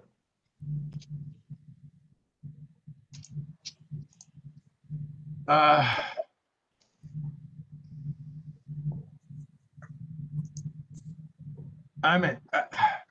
really think it ought to be canceled too. So I'm going to counter. I'm going to counter 30,000. Chairman Bradley. I'm going to cancel and cancel. I think it should be canceled and I'll cancel it. Not just for, to get it out of here, I'll go to 30 as well. All right, so the CNC is denied, counteroffer of $30,000. Next item, 667F, Deja Vu of Staten Island Corp. This is a $20,000 conditional offer. License was summarily suspended on November 24th. Commissioner Fan, I'll accept 20,000. Commissioner Ford, 20,000 accept. Chairman Bradley. Accept. Next item, 667G, Arrogant Swine Brooklyn LLC. This is a $30,000 conditional offer. The license was summarily suspended on January 29th.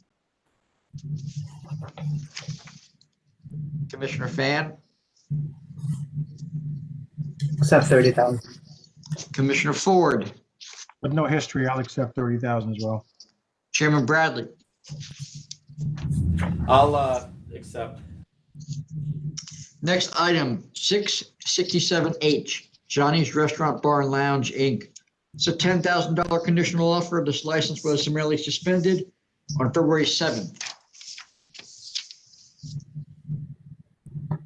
Commissioner Fan, This should be higher, but the licensee writes a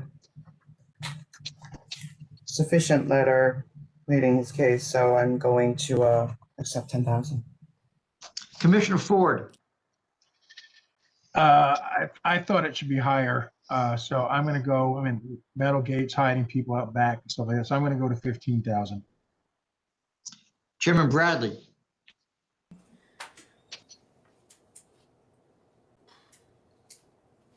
The last 4 years, he's paid 50,000 in fines. I'll go to, what was Commissioner Ford's 15? 15, correct. I'll go to 15, reluctantly. All right, the last two items I have are both requests from counsel's office for emergency orders of summary suspension. The first item, I take it, the members, have you all had a chance to review all the material that was submitted? Okay. Yes. The first item is 667I. It's Wayne OP 3161266. Licensee is Adams Rascals Bar and Grill LLC. Good afternoon, Chairman Bradley, Commissioner Fan, and Commissioner Ford. William Brennan for Counsel's Office. I'm here today to request that the board summarily suspend this licensee for blatantly violating Executive Orders 202.16, 202.41, 202.52, 202.74, and failing to supervise the licensed premises. The licensee, Adams Rascals Bar and Grill LLC, has been licensed since October of 2018. The premises is located at 5708 Ridge Road, Williamson, New York. Investigator Monroe made an undisclosed inspection of the licensed premises on February 27th from approximately 9:35 until 11:10 p.m. When he arrived, the parking lot was full of vehicles. When he entered the premises, Monroe observed that patrons were, in his words, shoulder to shoulder. During his inspection, Monroe observed the lack of social distancing. Approximately 30 patrons were inside the premises. Monroe observed at least 16 patrons standing, consuming beverages without face coverings.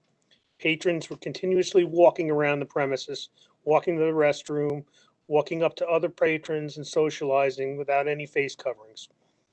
Monroe was served a Bud Light beer by the bartender. During the majority of Monroe's inspection, the bartender wore a face covering below her mouth and nose. Investigator Monroe was not required to order food, nor did the premises provide him with any food. When Monroe left the premises at approximately 11:10 p.m., at least 14 patrons remained inside of the premises, socializing and or consuming beverages. The investigator's report, as well as the pictures he provided, clearly show that this licensee has little regard for the executive orders that are in place to help curb the current pandemic. The manner in which this licensee is conducting business presents an immediate threat to the health and safety of the community in which she's operating. Counsel's office respectfully requests that the board issue an emergency order suspending this licensee in order to, protect the health and safety of the general public. Commissioner Fan, any questions? Bill, are there any prior EO violations or complaints or anything? There were no prior EO violations that I saw.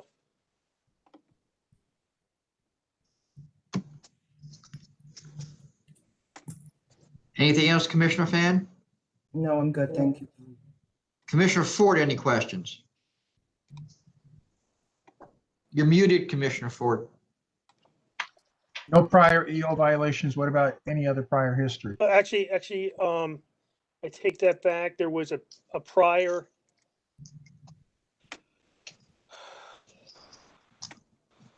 There's a prior outstanding EO violation.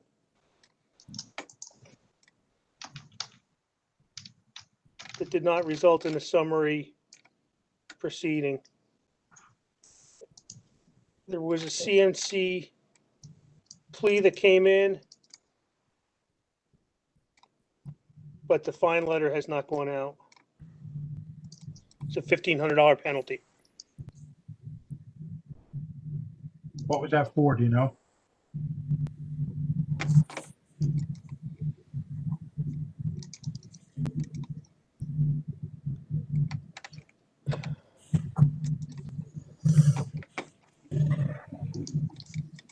Commissioner, it was a sale without food items and a patron standing in the premises.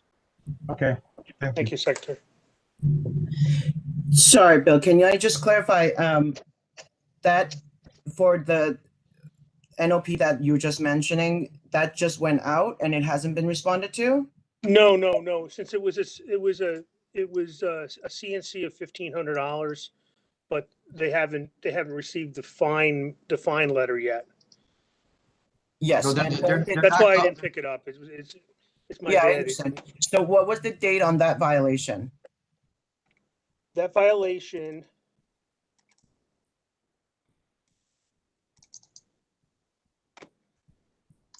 It's October 7th. Okay, October thank you. 7th, 2020. Thank you.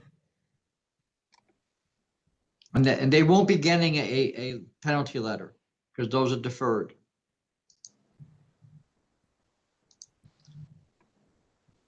Commissioner Ford, no further questions for me. Thank you. Chairman Bradley. I have no questions. With that, call for the vote of the members. First, Commissioner Fan. Based on evidence presented by Counsel Brennan and pictures submitted to evidence by the investigator Monroe, this location is continuing to violate the governor's executive orders designed to prevent the spread of COVID-19, and due to an imminent threat to public health, safety, and welfare, I'm voting to summarily suspend this license. Commissioner Ford, Based on evidence presented by counsel, I also vote to summarily suspend this license. Chairman Bradley. Based on council's presentation, I'm voting to summarily suspend. It's clear this licensee is a risk to the public health, safety, and welfare. Next item I have is 667J, Rodriguez Deli Mini Market Corp. This is also a request for emergency order of summary suspension. The license serial number is Nassau AX 1313640. Good afternoon, members of the authority. Robert Buckley for Counsel's Office. The licensee that's being submitted to the members for emergency order of summary suspension has a retail off-premise consumption beer license. It's been licensed since March 7th of 2019, so almost 2 years. The sole principal is a Geronimo Rodriguez. There's been no prior documented inspections of this location or referrals, either based on executive order violations or anything else. But however, our investigator did accompany the Village of Hempstead Police Department to this location during the evening hours between 7:40 and 8:20 or so on this past Thursday, February 25th of 2021. Our investigator entered the location and observed there was a room in the rear location which had 3 electronic gambling devices. Just backtracking a bit, the Village of Hempstead Police Department provided just last night a supplement report indicating that 2 days prior to this February 25th inspection, on Tuesday, February 23rd, the Village of Hempstead used a confidential informant who went into the location and observed other persons in this rear room where these devices were. And this informant played one of the machines, lost muddy on the machine, but nonetheless determined that there were other patrons at this location who were not social distancing or wearing face coverings. Now, going back to when our investigator goes there, then 2 days later, he observes that there's apparently a kill switch at the counter, which would extinguish the gambling devices that are in this rear room, as well as observe where persons sitting at tables, other persons just sort of seems like just kind of killing time, lingering around the freezer box, things like that. Further inspection found that there were bottle caps on the floor, indicating that persons were consuming beer. There's only one person who was issued a summons for consumption of beer, but there was obviously beer and cans and bottles on the table that are inside the store, as well as the principal, Mr. Rodriguez, was there. He had no face covering. Inside the store were 3 bottles of liquor. Looks like at least 2 were Johnny Walker whiskey brands, as well as they found were over 200 pills of what were at least labeled as various types of antibiotics, amoxicillin, tetracycline, things like that. Further, there were indication from Mr. Rodriguez that he sells loose cigarettes for 50 cents a piece. There was 2 packs of cigarettes that were open.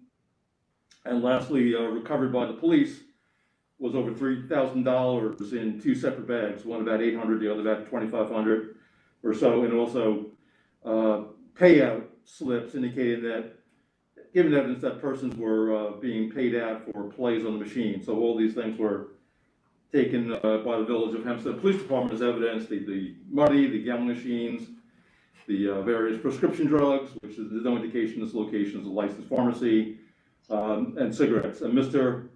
Rodriguez was arrested and then released with an appearance ticket. So it is clear that Mr. Rodriguez is disregarding the governor's executive orders, particularly 202.41 and 202.16 regarding employee face coverings, and not an appropriate location for on-premise beer consumption. Again, and with this kill switch, obviously Mr. Rodriguez has a knowledge that these machines were illegal and had a device used to hopefully evade law enforcement. For all these things, it appears that Mr. Rodriguez has no concern for the executive orders for the health and welfare and safety of the persons who are at this location. Did not appear to be shopping for goods at this location. They appear to be just using this location as a hangout, as a sort of a bar, and therefore this matter is submitted to the members for an emergency order of summary suspension based on the fact there's a public health, welfare, and safety hazard with the continuing operation of this location. All right, Commissioner Fan, do you have any questions? No, I have no questions. Thank you. Commissioner Ford, do you have any questions? No, I don't have any questions. Chairman Bradley? No, I have no questions. All right, then I'll call for the vote of the members. First, Commissioner Fan. Based on evidence presented by Counsel Buckley, it's clear that this licensee is breaching all kinds of laws, not just the ABC laws, not just the governor's EO, but basically running a gambling ring, a sophisticated gambling ring, and hiding it behind his AX license. Due to an imminent threat to public health, safety, and welfare, I am voting to summarily suspend this license. All right, Commissioner Ford, your vote, please. Based on evidence presented by counsel, I am also voting to summarily suspend this licensee. Chairman Bradley. Based on council's presentation, I'm voting to summarily suspend. It's clear the licensee has become a risk to the public health, safety, and welfare. All right, then, Chairman, I have no other items on the calendar. Do you have anything else? I do not. Thank you, everyone, and have a good rest of the week. All right, with that, this meeting is concluded. Thank you. Thank you.